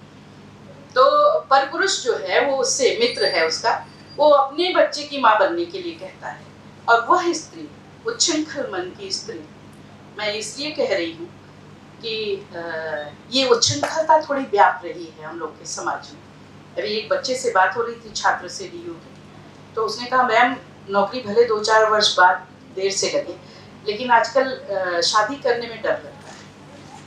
अब वो कारण आप लोग समझ सकते हैं। तो उस उच्छृंखलता की बात मैं कर रही हूँ कि वो शादीशुदा महिला जो है, वो उसके मन में विचार आता है कि क्या धरती, भाषा देखिए फिगरेटिव है, मतलब लेखक ने कितने उससे आपको अपने जाल में बांधने का प्रयास किया। वह जो नायिका है वो सोचती है कि क्या धरती और स्त्री को एक बार भी यह अवसर मिल सकेगा कि वह अपनी इच्छा के अनुसार फसल बो सके। किस तरह का संकल्प पत्र है ये, स्त्री को सोचना है। इसी तरह से कुछ ऐसे भी साहित्य आए जिसमें ये तमाम संबंधों को तार तार करके रख दिया गया। मौसा भी बलात्कारी, चाचा भी बलात्कारी, क्या मतलब हम लोग समाज को किधर ले जा रहे हैं? और क्या किसी एक का यह व्यक्तिगत अपवाद हर जगह होता है, किसी का एक व्यक्तिगत अनुभव जिसको कि वह साहित्य के रूप में ढाल दे, वो पूरे समाज का अनुभव बन सकता है क्या? क्या इस तरह के साहित्य को हर पाठक वर्ग पढ़ने के बाद ये कह सकता है कि हाँ यार, ये तो लेखक हमारे मन की बात लिख रहा है, सुख दुख हमारा लिख रहा है? हर व्यक्ति का ये सुख दुख है क्या? हर बच्ची के साथ इस तरह का गलत संबंध कहीं है क्या, मौसा चाचा और भाई से? तमाम परिस्थितियों पर विचार करना पड़ेगा। आज बहुत सारी बर्बर घटनाएं भी लड़कियों के साथ हो रही हैं, उनके पीछे के कारणों को ढूंढना पड़ेगा और साहित्य में परिष्कृत ढंग से उन सारी चीजों को ले आना होगा। हमें भी सोचना होगा कि ये उच्छृंखल जो हमारे यहाँ एक एक निर्णय, एक एक नियम बन रहे हैं, सैरोगेट मदर बनना, ये स्त्रियां कौन सा ये नएपन में क्या लिखना चाह रही हैं, क्या देना चाह रही है हमारी नई पीढ़ी? एक स्त्री अपनी कोख को किराए पर बेचे, अपने मातृत्व को किराए पर बेचे, और एक पुरुष इतना चालाक कि वो अपना वीर्य भी कहीं इधर उधर नहीं करना चाहता, वो अभी किराए की कोख में ही। तो स्त्री को समझना है और लेखिकाओं को समझना है कि इस तरह का साहित्य नएपन के साथ या चटपटे मसाले के साथ परोसने का प्रयास न करें। हमारी नई पीढ़ियों के सामने नई पीढ़ी का जो मस्तिष्क है वह बहुत कोमल होता है। एक बात, मैं घड़ी देख रही हूँ इसलिए बहुत अधिक समय नहीं हो रहा है। एक बात और मैं कहना चाहूंगी, जो साहित्य होता है वह लोकतंत्र में रहते हुए भी लोकतंत्र का हमेशा प्रतिपक्ष बना रहा। यही साहित्य की शक्ति भी है। लोकतंत्र में रहते हुए भी लोकतंत्र का प्रतिपक्ष बने रहना, यह साहित्य की शक्ति है। और किसी लेखक का जो लोकतंत्र है वह यही साहित्यिक ईमानदारी है कि वह ईमानदारी के साथ अपने साहित्य की रचना करता है। लेकिन इधर बहुत बड़े बड़े जब समय ऐसे आए हैं जब क्षरण हुआ है, लोकतंत्र में क्षरण दिखाई दिया, तो साहित्य का जो प्रतिरोध है उसने बहुत बड़ा अपना दायित्व निभाया, बहुत बड़े काम अपने किए। साहित्य के ऊपर ही सब लोग आश्रित हो गए, जिस समय कहीं कुछ इस तरह से समाज में हम गड़बड़ियां देखते हैं। लेकिन आज दुखद ये है कि जो साहित्य का यह प्रतिरोधी स्वर था वह धीरे धीरे चेहरे बदल, मुखौटे बदल, एक ही धारा में डुबकी लगाने के लिए तत्पर हो रहा है। यह साहित्य के लिए भी संकट का समय है, लोकतंत्र के लिए भी। तो अगर मैं जो प्रचलित फैशन है साहित्य का, जो साहित्य लेखन का जो प्रचलित फैशन है, उसके बासीपन को एक किनारे अगर हम रख देते हैं, तो ये जो आजादी के बाद से लोकतंत्र ने साहित्य को एक सुधारवादी दृष्टिकोण दिया और साहित्य ने भी लोक की आवाज को अपना विषय बनाया। बहुत सारे ऐसे लेखक हुए जो लोकतंत्र की उसमें जब क्षरण की सीमा उन्होंने देखी तो बहुत उद्विग्न भी हुए और उन्होंने लोकतंत्र की रक्षा के लिए और तमाम जो जाति वर्ग और कमजोर वर्ग है इन सब को लेकर सामाजिक पूर्णता के संबंध में भी साहित्य दिया। बहुत साहित्य ऐसा आया जो लोकतंत्र को मजबूती दे सकता है, क्योंकि हम जानते हैं कि आजादी के बाद से जो राजनीतिक अवसरवादी लोग थे उन लोगों ने सुविधाएं बांटने के साथ साथ हमारे समाज में असंतुलन और असुविधाएं भी बांटी थी, असंतोष भी बांटा था। उसका परिणाम ये हुआ कि लोगों के भीतर से कहीं न कहीं संविधान के प्रति अविश्वास जन्म लेने लगा। लेकिन इस अविश्वास को भी साहित्य ने दूर करने की कोशिश की अपने रचनाओं के माध्यम से, और लोकतंत्र को उन अंधेरे पक्ष को भी दिखाया जो अभी लोकतंत्र में छूटे हुए थे, वंचित थे। एक 2002 में साहित्य आता है थर्ड जेंडर पर। थर्ड जेंडर सदियों से उपेक्षित एक जाति, एक समुदाय, उस पर एक आता है, एक कृति आती है 2002 में। और उसके बाद 14 वर्षों बाद सुप्रीम कोर्ट ने बिना किसी जुलूस, धरना, प्रदर्शन के जो भी डिमांड उस उपन्यास में मांग की गई थी, आरक्षण की सुविधा, मौलिक अधिकारों की सुविधा, मानवाधिकारों की सुविधा, वो सारे स्वतः सुप्रीम कोर्ट थर्ड जेंडर के लिए प्रदान करते हैं। यह एक साहित्य का आप उजला पक्ष या साहित्य की मौन विजय मान सकते हैं, या लोकतंत्र को उसके अंधेरे कोनों को दिखाने वाला साहित्य। लेकिन अब नएपन के नाम पर 14-15 वर्षों बाद, उस उपन्यास के आने के 14-15 वर्षों बाद तमाम साहित्य लिखे जाने लगे और उसके बाद ही अकादमियों का ध्यान भी जाता है उस विषय पर। एक विमर्श खड़ा हो जाता है, उस विषय पर तमाम लेखक धावा बोलते हैं, खटाखट कहानियां और उपन्यास तैयार होते हैं, विमर्श। लेकिन नयापन की तलाश में उसको एक विमर्श को नाम देते हैं किन्नर विमर्श। आप सब जानते हैं कि किन्नर शब्द थर्ड जेंडर के लिए उपयोग में नहीं है किया जाता। आप शब्दकोश उठाकर देख लीजिए, वहां पर हिजड़ा शब्द है, हिजर शब्द है उससे नजदीकी। हिजर का अर्थ है संकट के समय अपनी जन्मभूमि से वियोग, यानी विस्थापन। ये थर्ड जेंडर के लोग अपने घर को छोड़कर अभिशप्त होते हैं भागकर जाने के लिए अपनी कम्युनिटी में। तो हिजर शब्द भी उनके शब्द के आसपास है हिजड़ा। और हिजड़ा शब्द का भी जो अर्थ दिया है शब्दकोश में वो उभयलिंगी, जिसके पास स्त्री पुरुष दोनों के लक्षण हो, या जो अक्षमता संतान उत्पन्न कर सकने में अक्षम होते हैं, उभयलिंगी। लेकिन किन्नर शब्द उनके लिए नहीं दिया गया कहीं पर। किन्नर तो एक हिमाचल की देव योनि की जाति है, बड़ी समृद्ध सांस्कृतिक रूप से।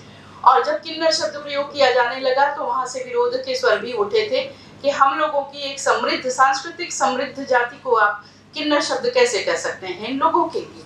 हम लोगों ने कविताएं पढ़ी हैं, यदि होता किन्नर नरेश में राजमहल में रहता, सोने का सिंहासन होता, सिर पर मुकुट चमकता। तो एक नएपन की तलाश में, नएपन की होड़ में किन्नर शब्द हो गया। मुझे नहीं लगता है कि उनकी जो अभिशप्त जिंदगी है उसको हम सामाजिक स्वीकार्यता दिलाने के लिए, पारिवारिक स्वीकार्यता दिलाने के लिए केवल हम शब्दों का महिमा मंडन कर देंगे तो उनकी जिंदगी बदल जाएगी। नहीं, ऐसा नहीं होने वाला है। उनके जीवन को बदलना है तो उनको पारिवारिक रूप से स्वीकृति मिलनी चाहिए, उन्हें सामाजिक रूप से स्वीकृति मिलनी चाहिए। एक उदाहरण बस में दे रही हूँ, लेखकों का दायित्व मैं बता रही हूँ कि जो नया लेखन हो रहा है उस लेखन में ये बातें आनी चाहिए कि उनका जीवन सुधरे, जीवन स्तर सुधरे। एक ब्लाइंड बच्चे को माँ बाप अपने साथ रख सकते हैं, एक विकलांग बच्चे को अपने साथ रख सकते हैं, एक इस तरह के बच्चे को जिसके साथ प्रकृति ने क्रूर मजाक किया उसको क्यों नहीं रख सकते? क्यों अभिशप्त होता है वह अपनी उस जिंदगी में जाने के लिए, उस कम्युनिटी में जाने के लिए। तो खैर, इस नएपन में या निरंतरे में हमारे विद्यार्थी जो कुछ भी ढूंढना चाहेंगे वो ढूंढ रहे हैं, ढूंढ भी रहे हैं। बहुत सारे रिसर्च हो रहे हैं। एक छोटी सी कथा कहकर और अपनी बात में समाप्त करना चाहूंगी कि जैसे नएपन की ही बात कर रहे हैं कि नयापन क्या है, निरंतर्य क्या है। अभी एक इतिहास पुस्तक आई है, उसका लोकार्पण होना है 24 को। आप सबके नॉलेज में होगा, ये काशी है। काशी में आचार्य रामचंद्र शुक्ल ने हिंदी साहित्य का इतिहास लिखा। इसी काशी में एक ग्रंथ भी आया 2012 में सामयिक प्रकाशन से, हिंदी साहित्य का ओछल नारी इतिहास, यानी जो स्त्रियां छोटी थी वो फिर उस ग्रंथ में आ गई 1857 से 1947 तक। क्योंकि इतिहास लेखन ये कभी पूर्ण हो ही नहीं सकता है। इतिहास तो निरंतर चलने वाली चीज है, इसलिए हम नहीं कह सकते कि ये पूर्ण इतिहास है। अभी 2025 में वाणी प्रकाशन से एक साहित्य आया है इतिहास का, आधी आबादी पूरा साहित्य। तो मेरे पास भी वो पुस्तक आई। उस पुस्तक को सरसरी निगाह से मैंने देखा, पूर्ण इतिहास है तो खैर, चाहे वो रामचंद्र शुक्ल जी के इतिहास से, चाहे वो ओझल नारे इतिहास से, सब कुछ यथावत जो लिया गया वो लिया गया। वो तो एक बात है, उस इतिहास में कोई परिवर्तन कर भी नहीं सकता, नाम भले न दे। लेकिन पूर्ण इतिहास में हमारे समय की, अगर पूर्ण इतिहास है आज तक का है, तो हमारे समय की तमाम जो हमारे बीएचओ की विद्युत्मा मिश्रा हैं, चंद्रकला त्रिपाठी जी हैं, या हमारे शहर में बहुत सारी कवित्रियां हैं, मंचीय भी हैं, लिखती भी हैं, किसी का नाम नहीं है और हम उसे पूर्ण इतिहास माने बैठे। तो इसमें हम नयापन क्या कहें, इसमें हम निरंतर्य क्या कहें, लेकिन लिखा तो जा रहा है, ऐसा भी लेखन हो रहा है। तो मैं उसी पर, मेरे मन में एक छोटी सी कहानी अभी याद आई, आप लोगों को भी मैं बताऊं कि एक महात्मा जी आए थे, किसी के घर आयोजन था, बहुत बड़ा व्यापारी था। तो महात्मा जी को उसने भोजन पर आमंत्रित किया, महाराज जी चलिए कुछ रूखा सूखा बना है, खा लीजिए। उसका पड़ोसी भी देख रहा था, खाना बहुत अच्छा था। तो उसने कहा ये रूखा सूखा क्यों कहा, इतना अच्छा खाना तो था। तो उन्होंने कहा कि ये थोड़ा नया तो कोई शब्द प्रयोग करना चाहिए विनम्रता में ना, तो इसलिए मैंने कहा रूखा सूखा खा लीजिए। तो दूसरे पड़ोसी ने दूसरे दिन महाराज जी को अपने घर पे खाने पर आमंत्रित किया और बोले कि महाराज जी चलिए जो कुछ भी चोकर गोबर बना है आप खा लीजिए। तो ये नएपन की तलाश में कुछ हमें लगता है कि साहित्य में ऐसा ही हो रहा है कि जो संबंध है साहित्य में, जो संबंध है, आपने वो चाक देखा है गांव में, मिट्टी के बर्तन जिस पर गढ़े जाते हैं, तो चाक पर कच्चे संबंध से जो मिट्टी के कच्चे संबंध हैं वो चाक पर गढ़े जा रहे हैं और ठोक पीट कर आवा में मजबूत किए जा रहे हैं। साहित्य से दानिश थोड़ा गायब हो रहा है, दिल से काम लिया जा रहा है। साहित्यकार गा रहे हैं, तालियां बजा रहे हैं, दिल तो पागल है, दिल दीवाना है। और हमारे ये बच्चे नई पीढ़ी के ये चंदा इकट्ठा करके और साहित्य का आयोजन कर रहे हैं रचयिता जैसा, कि हमारे आज के साहित्यकार क्या लिख रहे हैं, कितना नया, कितना निरंतर। बहुत बहुत धन्यवाद।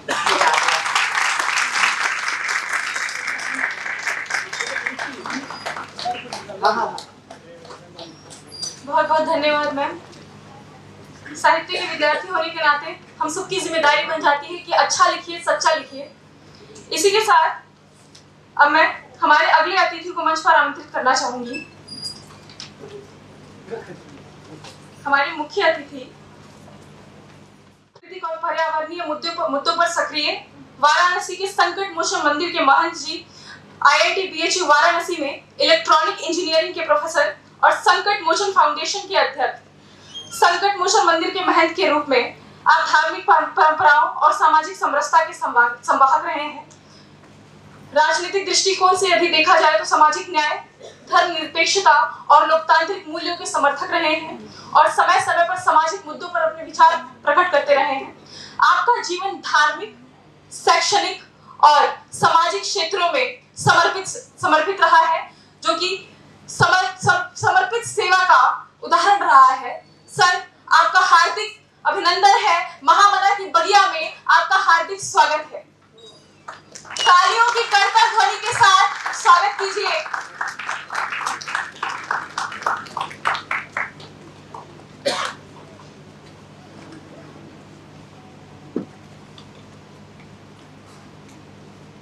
आदरणीय प्रोफेसर बद्री जी, प्रोफेसर अनूप जी, प्रोफेसर श्री प्रकाश शुक्ल जी, डॉक्टर नीरजा माधव जी और सभा में उपस्थित विद्यार्थीगण, आप सबको प्रणाम है। सबसे पहले तो हम कहें कि हम आने की स्थिति में नहीं थे। रात भर हम लोग जगते हैं उल्लू के तरह, तो दिन में सोना पड़ता है, तो आज सो भी नहीं पाए। हमारे कार्यक्रम आज 8 बजे संपन्न हुआ, बस स्नान के फिर आप यहाँ चले आए। हमसे रात में प्रोफेसर शुक्ल साहब से मुलाकात भी हुई थी, तो हमने कहा किसी तरीके से हमको बचा लीजिए कि हमें आना ना पड़े। और हमसे जब कार्यक्रम शुरू में तय हो रहा था, हमने कहा था भाई 21 को हमारे यहाँ कार्यक्रम रहेगा, हम आ नहीं पाएंगे। तो सहसा हमें याद आया, साहित्य संगीत कला भी न साक्षात पशुपुच्छ विषाणहीन। तो हमको पशु नहीं बनना है, तो पहले पशुता खत्म हो जाए, इसलिए हम आ गए यहाँ पे। और सबसे बड़ा जो चीज है कि जो इतना बड़ा अभियान बिना किसी फाइनेंशियल सपोर्ट के अगर बच्चों के द्वारा ये कराया जा रहा है, तो ये बड़ी बात है अपने आप में।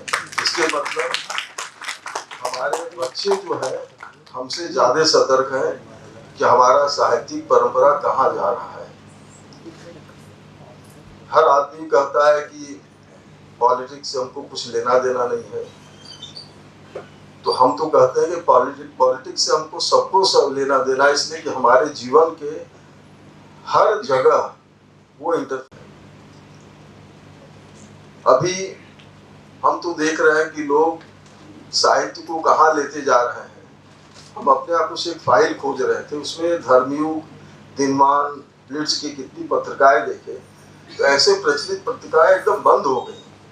अच्छा, हर आदमी चाह रहा है कि मोबाइल से ही हम बात कर ले और भावनाएं भी हम उसी में व्यक्त करें। उससे देखिए सब कुछ होगा नहीं। साहित्य एक ऐसा प्लेटफॉर्म है जिसके की बड़े बृहद जो है कैनवास है, और आप जितना चाहें उसका कोई सीमा नहीं है। इसीलिए कहा गया कलम की सिपाही, और हथियार उसमें कलम होता है कि अपने भावनाओं को कैसे एक्सप्रेस करें।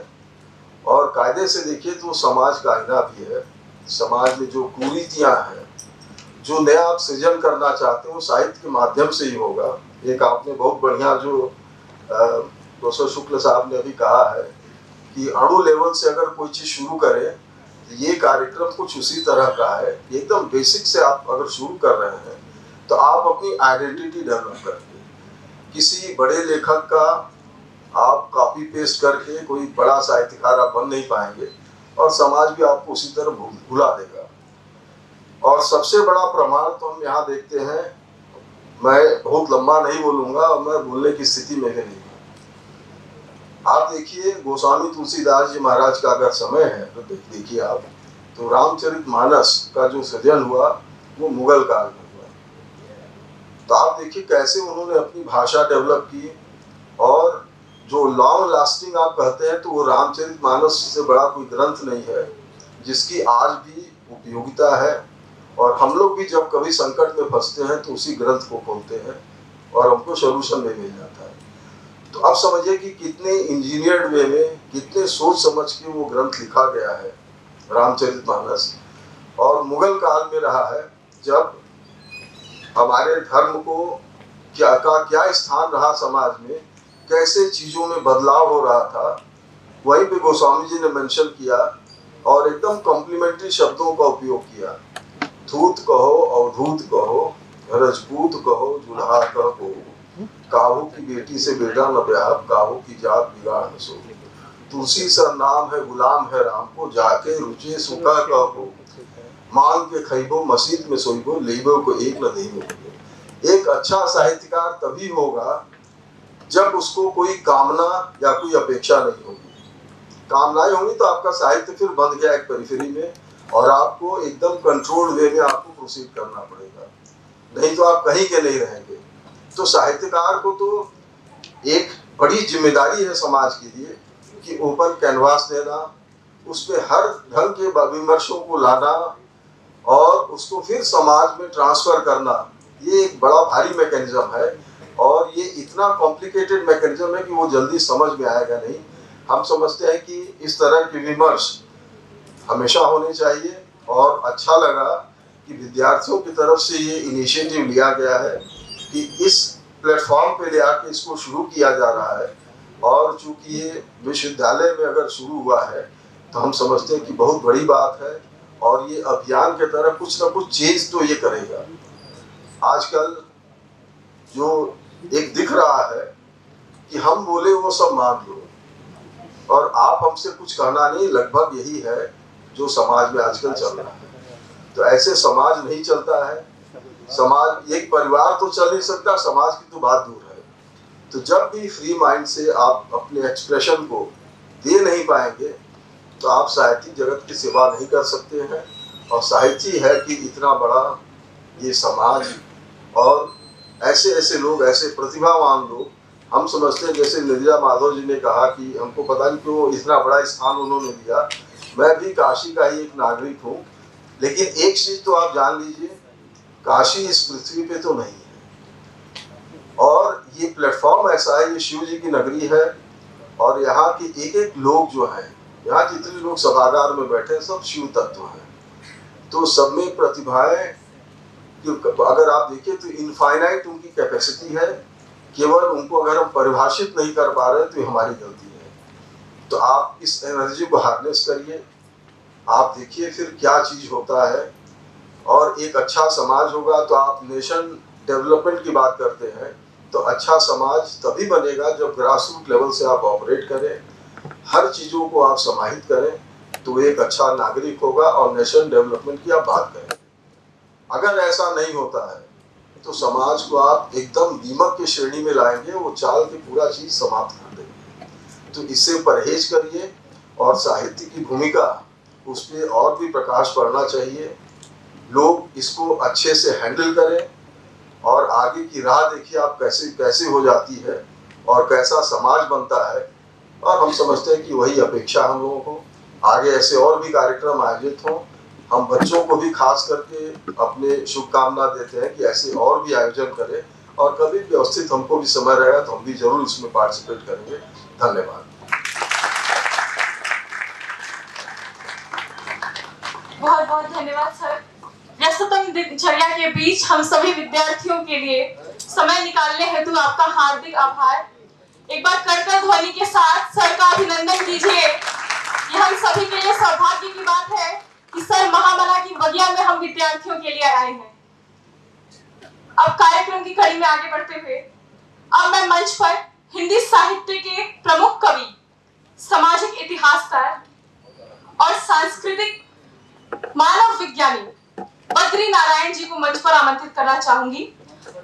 बद्री नारायण जी वर्तमान में प्रयागराज स्थित गोविंद बल्लभ पंत सामाजिक विज्ञान संस्थान में प्रोफेसर हैं।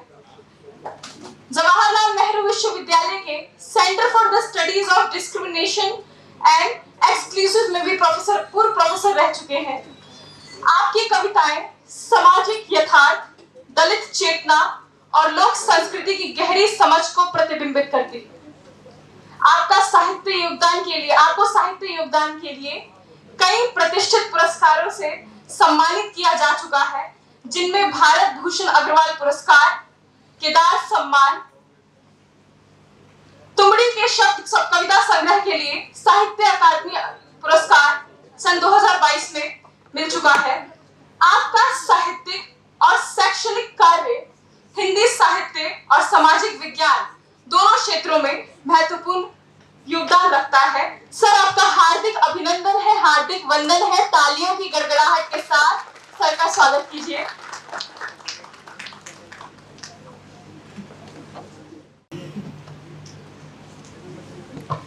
धन्यवाद आप सबको कि आपने मुझे मौका दिया इस आयोजन में शामिल होने के लिए। मैं अपने मंच पर बैठे हुए सभी गणमान्य विद्वानों और कवियों और हमारे के प्रति आभार के साथ अपनी बात शुरू करूंगा। प्रकाश जी है, निर्जा जी और वशिष्ठ जी हैं। वशिष्ठ जी को सुनना है, अभी हम लोग कुछ ऊपर बातें भी कर रहे थे, तो ये सारे मिलके एक बड़ी कहानी बनाएंगे। तो हम सबकी अलग अलग बातें भी होंगी, लेकिन ये सारी बातें एक साथ एक अर्थ शायद निकालें आपके लिए। जो आज का विषय है वो बहुत ही अच्छा है और मुझे लगता है कि आप उस उत्तर, इस प्रश्न का जो उत्तर आपने इस विषय में रखा है, इस प्रश्न को, उसके आप ही उत्तर है। कितना नया, कितना निरंतर, आप जैसा नया और आप जैसा निरंतर, क्योंकि आप में एक नयापन है और एक निरंतरता है। वो सब आपने जिस तरह से लोगों को चयनित किया है, जिस तरह से आपने प्लान की आयोजन, उसमें वो नयापन और निरंतरता दिखाई पड़ती है। पहली बात तो ये मैं कहना चाहूँगा। दूसरी बात ये है कि जो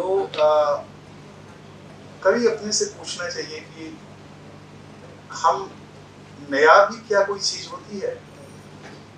नया एक मॉडर्निस्ट फैसिनेशन है जिसमें हम लोग हर चीज नया खोजने की कोशिश करते हैं। नई कहानी, नई कविता, नई ये, नई वो। तो ये जो मॉडर्निस्ट फैसिनेशन है, ये एक खास तरह से जब एक समय वो नारा बन के तो आता है और नारे के साथ अपना एक शास्त्र भी विकसित करने की कोशिश करता है, बट उसके कुछ सालों के बाद लगता है कि इसमें तो कुछ भी नया नहीं था।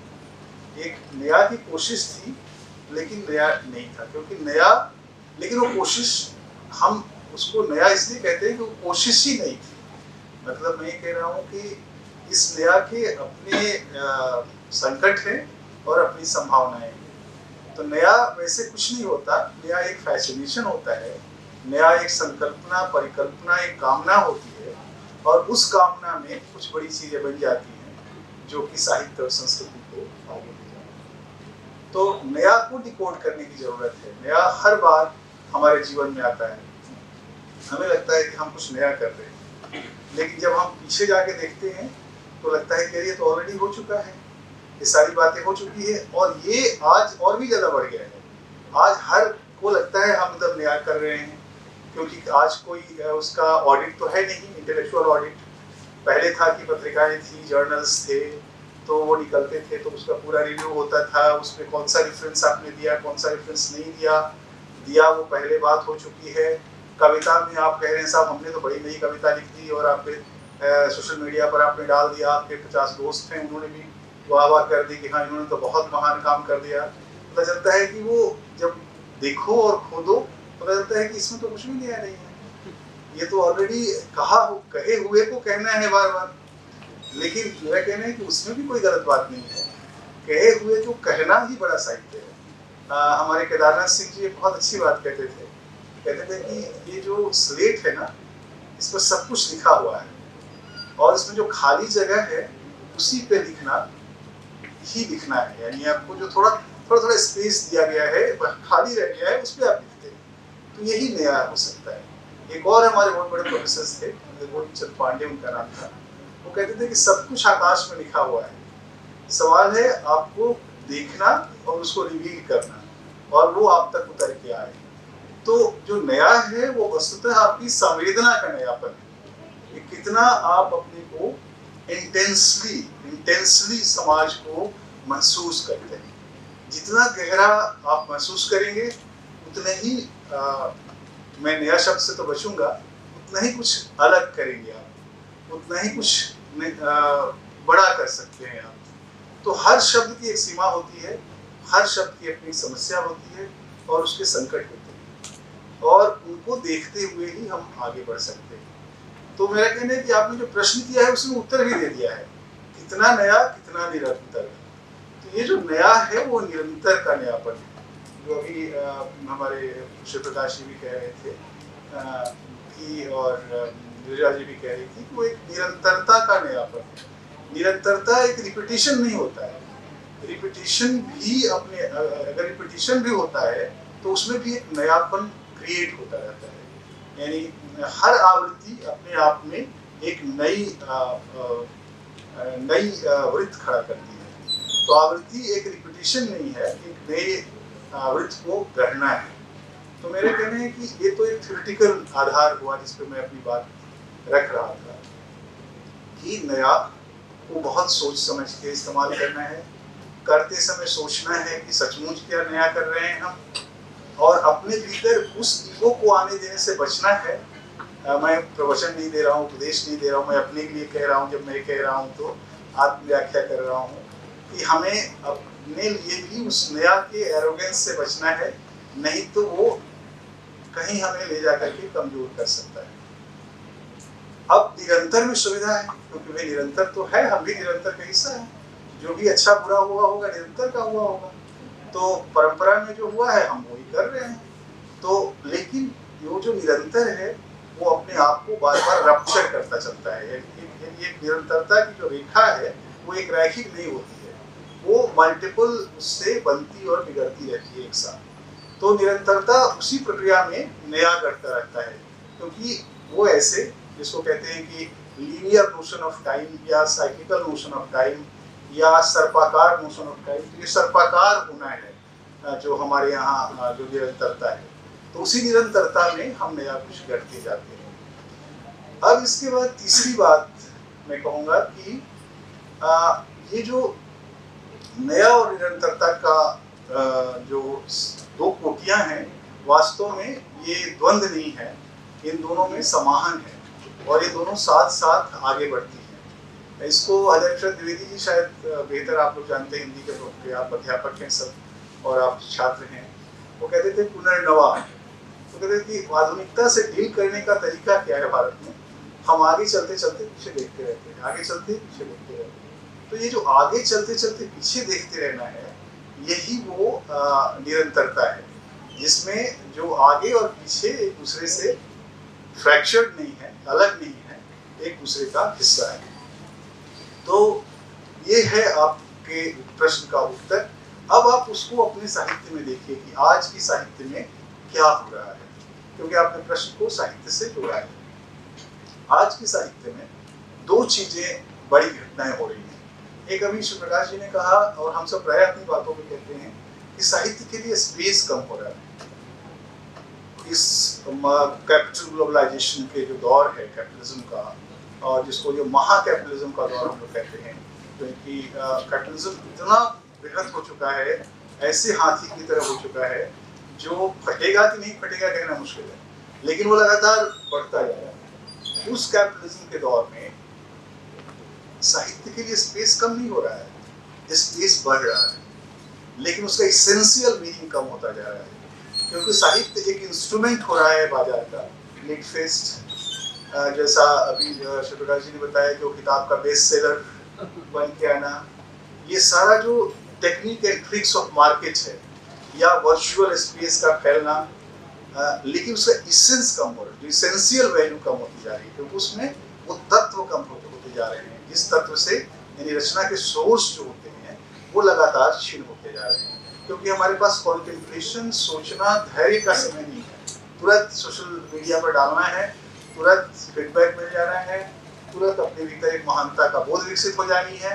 तो इससे बचना चाहिए। आप उसका बहुत पॉजिटिव यूज कर रहे हैं, सोशल मीडिया का रचयिता बहुत ही सकारात्मक यूज कर रहा है। तो मुझे लगता है कि जो क्रिटिक है इसका, वो आपके भीतर से ही उभरना चाहिए। यानी रचयिता में भी critic of the social media spheres which immerse in contemporary. तो आप उसके भीतर से खुद ही एक क्रिटिक हैं और आप उसको बदल सकते हैं और उसका एक पॉजिटिव मीनिंग लेके आ सकते हैं। मुझे लगता है कि यहाँ पर ही एक बात और कह के मैं अपनी बात समाप्त करूँगा, क्योंकि बहुत समय हो गया है और आपको भी और वक्ताओं को भी सुनना है कि एक तो बाजार का जो पूरा फैक्टर है, बाजार साहित्य को कैसे इस्तेमाल कर रहा है, ये समझने की जरूरत है। और दूसरा, इस इस्तेमाल साहित्य में हम कहते हैं ना, साहित्य ये करेगा, साहित्य वो करेगा, साहित्य मुक्ति दिला देगा, साहित्य से ये हो जाएगा। पहली जरूरत है कि साहित्य को खुद मुक्त होने दीजिए। मुझे लगता है कमजोर न करता चला जाए। तो सबसे पहली जरूरत है साहित्य को अपनी मुक्ति की, और जब वो अपनी मुक्ति करेगा, उसी प्रक्रिया में दूसरों की मुक्ति भी संभव होगी और दूसरी मुक्ति को भी मुक्ति करेगा।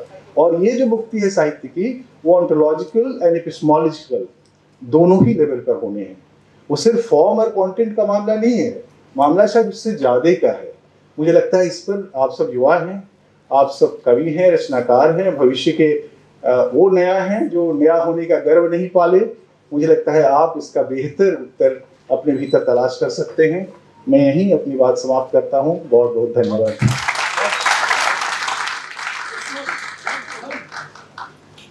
बहुत बहुत धन्यवाद सर। कार्यक्रम की इसी कड़ी में अब मैं प्रोफेसर वशिष्ठ अनूप सर जी को आमंत्रित करना चाहूंगी, जो हिंदी साहित्य के एक प्रतिष्ठित कवि, आलोचक और शिक्षाविद रहे हैं। वर्तमान में आप काशी हिंदू विश्वविद्यालय के हिंदी विभाग के प्रोफेसर तथा विभागाध्यक्ष के पद पर कार्यरत हैं। साहित्यिक योगदान की यदि बात की जाए तो सर आपका साहित्यिक योगदान अत्यंत व्यापक है। कविता, गीत, गजल, आलोचना सहित संपादित 57 पुस्तकें प्रकाशित हो चुकी हैं। आपकी रचनाओं में ग्रामीण जीवन, लोक संस्कृति, सामाजिक यथार्थ और मानवीय संवेदनाओं की गहरी अभिव्यक्ति मिलती है। सर आपका हार्दिक अभिनंदन है। तालियों की कड़कन ध्वनि के साथ सर का स्वागत कीजिए।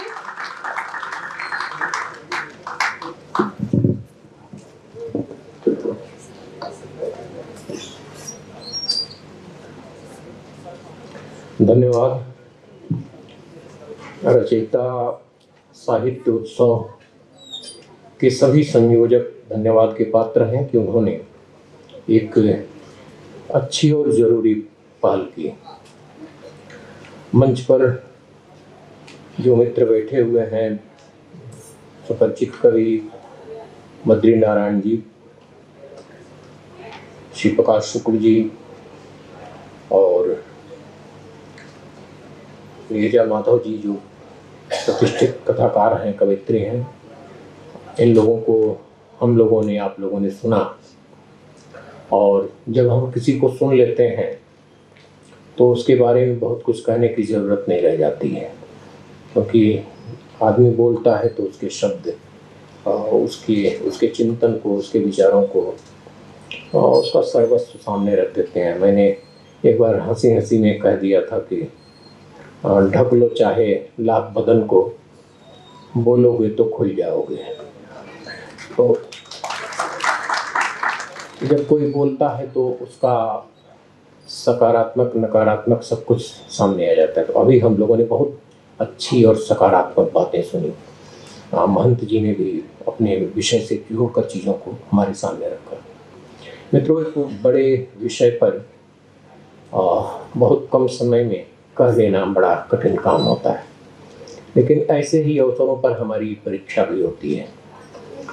लेकिन इतने सारे लोग जब बैठे हैं, धीरे धीरे मैं तो विद्यार्थी सामने नहीं होते हैं तो थोड़ा निराश होने लगता हूँ। तो मैं लगातार देख रहा था और धीरे धीरे करके ये बढ़ता गया ये सभागार। यह विषय जो है वो बहुत सारी चीज़ों को समेटे हुए है और ये बहुत ठीक कहा जा रहा है कि चीज़ें एक रेखीय नहीं होती हैं। हम परंपरा पर बात करेंगे तब भी, और आज के साहित्य पर बात करेंगे तब भी, नए साहित्य पर बात करेंगे तब भी। और कई बार होता है कि हम किसी अपनी पसंद की विधा को चुन लेते हैं और उसी पर केंद्रित होकर कुछ बातें कर लेते हैं। जब कम समय होता है तो ऐसा करना ही चाहिए और करना पड़ता भी है, लेकिन जो हमारी प्रिय विधा है वही सबकी प्रिय विधा नहीं होती है। बहुत कुछ लिखा जा रहा है। एक बड़ी बात ये होती है कि जब हम निरंतरता की बात करते हैं, जब हम साहित्य की, संस्कृति की, कला की बात करते हैं, परंपरा की बात करते हैं, तो हमारे यहाँ बहुत कुछ ऐसा है जिसको हम लोगों ने जीवन मूल्य कहा। हमारे पूर्वजों ने, हमारे चिंतकों ने, हमारे साहित्यकारों ने जिसको जीवन मूल्य कहा। ये जो जीवन मूल्य हैं ये एक दिन में नहीं बनते हैं और एक दिन में समाप्त भी नहीं होते हैं। यह जो प्रेम है, ये विश्वास है, ये करुणा है, ये दया है, ये वात्सल्य है, ये आस्था है, बहुत सारी चीज़ें, प्रकृति के प्रति जो सम्मान का भाव है, वृक्षों के प्रति, नदियों के प्रति, पशु पक्षियों के प्रति जो आत्मीयता है, जो लगाव, ये सब हमारे परिवार के अंग रहे हैं।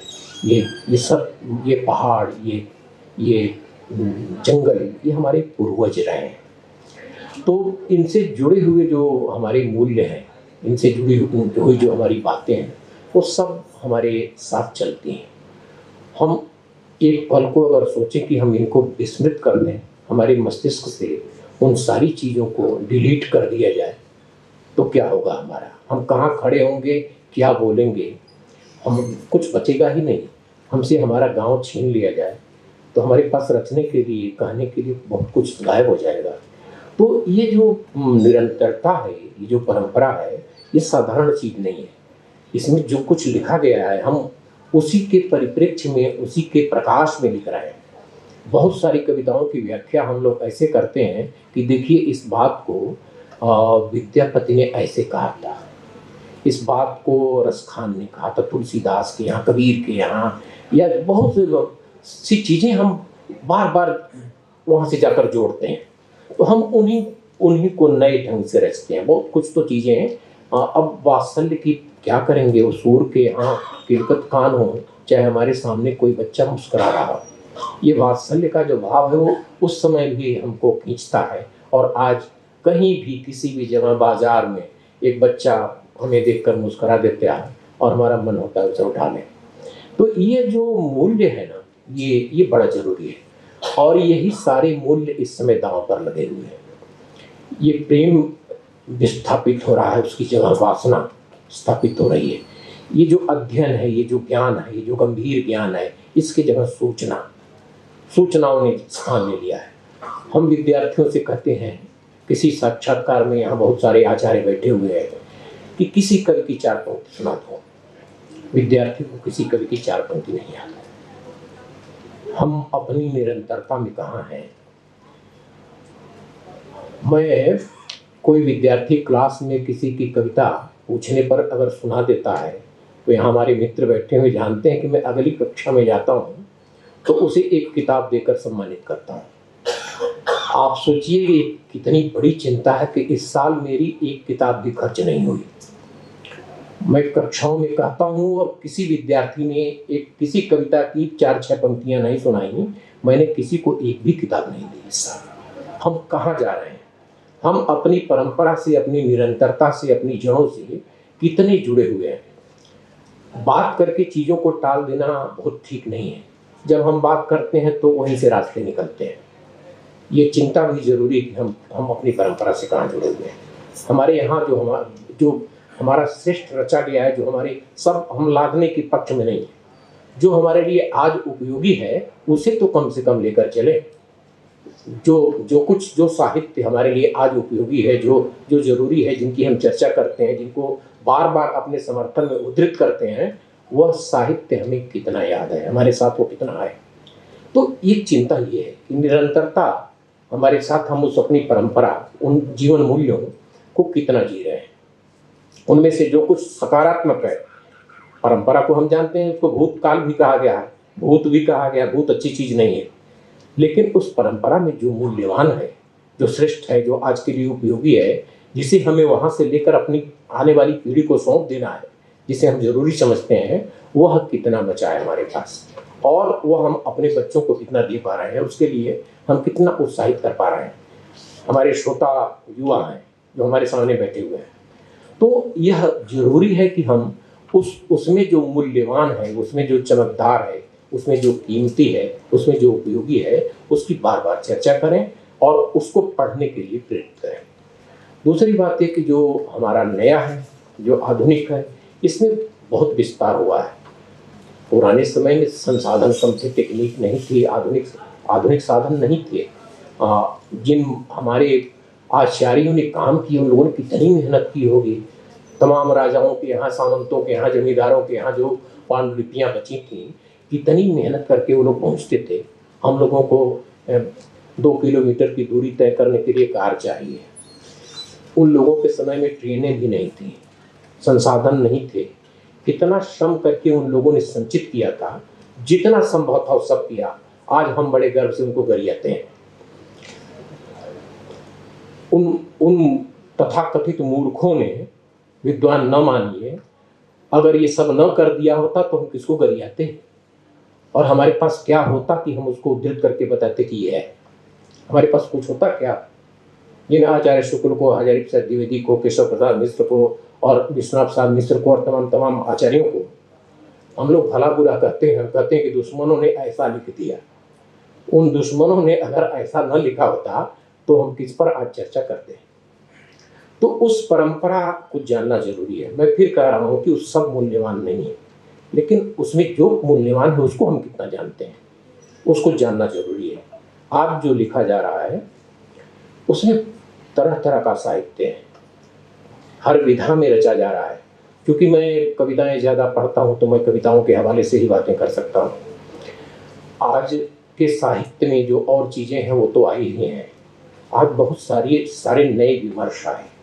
आज स्त्री अपने सवाल कर रही है, स्त्रियां साहित्य में आ रही हैं, हस्तक्षेप कर रही हैं। आदिवासी अपने अधिकारों की सजगता के साथ खड़े हैं, दलित समाज खड़ा है। आज हम अभी चर्चा मिर्जा जी कर रही थी, बढ़िया कर रही थी, जो थर्ड जेंडर है उसकी चर्चा, ये एक बड़ी बात है। आज हम जिन विषयों पर बातें कर रहे हैं उन विषयों में किसान, आज की कविता में किसान गायब है। उसके लिए कितनी जगह है हम कहते हैं भारत जो है वो कृषि प्रधान देश है। हमारे देश के अब भी 70% के आसपास लोग गांव में रहते हैं। वो गांव कहाँ है हमारी कविता में? वो गांव की समस्याएं कहाँ हैं? क्या गांव अब भी उसी तरह से है? ग्राम जीवन भी क्या है, वही वाला गांव है कि वो बदला हुआ गांव है? शब्दों के हाथी पर ऊँघता महावत है, गांव यहाँ लाठी और भैंस की कहावत है। ये गुलाब सिंह कह रहे थे ना। तो वह गांव, वो एक अदद शब्द के लिए चलिए बाजार तक चले, ये कहा जा रहा था। तो वह गांव कहाँ है? तो वह गांव नहीं है। आज का जो गांव है, जब हम लोग कहते हैं कि वो हमारे गांव में चलकर कभी देखे नज़ारा यह, मगर के साथ कैसे आदमी पानी में रहता है, तो वो गांव नहीं है। मगर के साथ रहने के लिए आम जन विवश है। हर गांव में नए ढंग के लठैत पैदा हुए हैं और नए गांव में नए ढंग के सामंत पैदा हुए हैं, जिनका जहां जातियों से बहुत संबंध नहीं है। तो नए ढंग का यथार्थ पैदा हुआ है गांव में। उस गांव को जानना पड़ेगा, उन किसानों को जानना पड़ेगा। वो किसान की जो पीड़ा है उसको वो वैसा सीधा सीधा नहीं रहा। जब कहा जा रहा था ना कि वो था कहाँ तैयार झुकने को किसी दरबार में, पर गरीबी ले गई अन्याय के संसार में। फिर किसी बुधिया की काया बेकफल रखी रही, फिर कोई किसी होरी की बेटी बिक गई बाजार में। तो यह गांव का एक नया यथार्थ है।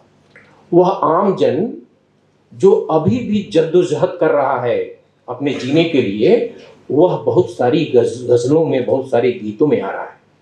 जब आप माहेश्वर तिवारी को पढ़ते हैं, गुलाब सिंह को पढ़ते हैं, जब यश मालवी को पढ़ते हैं, रमेश रंजक को पढ़ते हैं, बहुत सारे लोग नाम गिनाए जा सकते हैं, तो एक बिल्कुल नए ढंग का, तो वह आम आदमी हम बहुत चौंकाने वाले और बहुत विस्मित विमुग्ध करने वाले साहित्य की तरफ पड़े हुए हैं।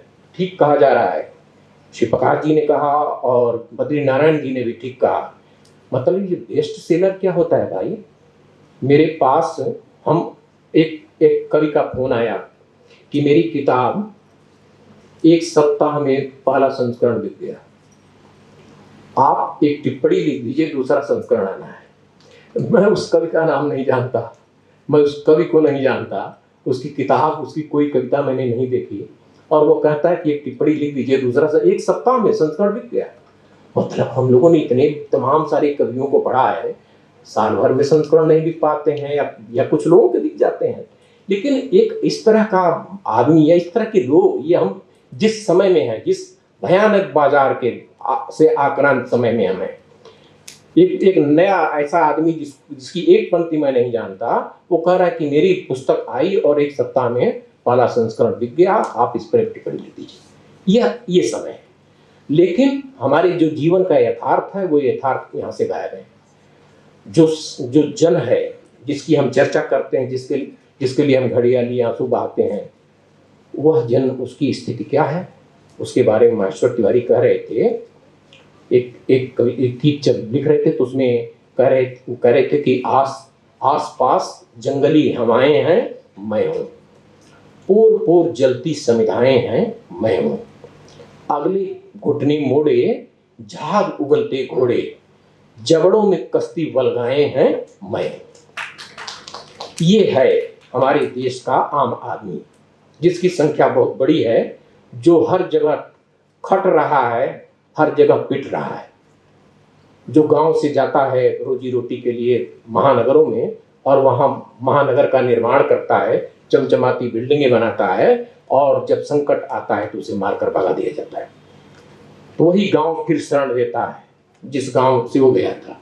तो यह जो मतलब आसपास जंगली हवाएं हैं, मैं हूं, पोर पोर जलती समिधाएं हैं, मैं हूं, एक इतना खूबसूरत बिंब, अगले घुटने मोड़े झाग उगलते घोड़े, जबड़ों में कश्ती वलगाए हैं, मैं हूं। ये जो यथार्थ है, यह यथार्थ कविताओं में, गीतों में, गजलों में आ रहा है। तो यह जो एक नया संदर्भ है, और नया क्या पुराना है, इसको विस्मृत करके, किनारे करके हम चौंकाने और चकित करने वाले, मैं समझ रहा हूँ।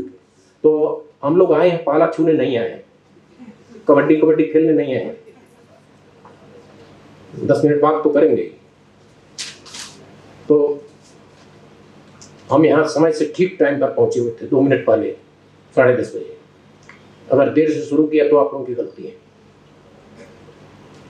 तो मैं ये कह रहा था कि जो आज का दहकता हुआ यथार्थ है, उस यथार्थ का चित्रण हो रहा है, उस चित्रण को देखा समझा जाना चाहिए। आज जो पर्यावरण का भयावह संकट है, जो हमारी परंपरा में बार बार रेखांकित किया गया है और जिस पर बहुत लिखा गया है, जो नदियां, जो पहाड़, जो झरने, जो बहुत सारे सरोवर, गांव में तालाब गायब है, किन लोगों ने चुरा लिया? हम लोगों के गांव में 4-4, 5-5 तालाब थे, वो है ही नहीं, उनका अस्तित्व ही नहीं है। तो अखबारों में आता है कि बहुत सारे बड़े बड़े सरोवरों पर कब्जा हो गया है। यह हमारे साहित्य के विषय नहीं है। किससे डरते हैं आप भाई? ये कहीं साहित्य में क्या नहीं आ रहा है? ये कविता का विषय नहीं है। जब एक कवि कह रहा था ना कि पास रखेगी नहीं सब कुछ लुटाएगी नदी, शंख सीपी रेत पानी जो भी लाएगी नदी, हमने सदियों विष पिलाकर आजमाया है उसे, अब हमें भी विष पिलाकर आजमाएगी नदी। तो यह नदी का सच है। नदी के नाम पर अरबों रुपए बहाए गए हैं और नदी में आज भी नाले गिर रहे हैं। यह सच है। इस पर कौन लिखेगा? नया लिखना है तो यथार्थ से जुड़िए। धन्यवाद। धन्यवाद की प्रक्रिया का निर्वहन करते हुए सर्वप्रथम मैं आदरणीय प्रोफेसर श्री प्रकाश शुक्ल जी का हृदय से आभार व्यक्त करता हूं कि वे अपना कीमती समय निकालकर हमारे बीच मौजूद रहे।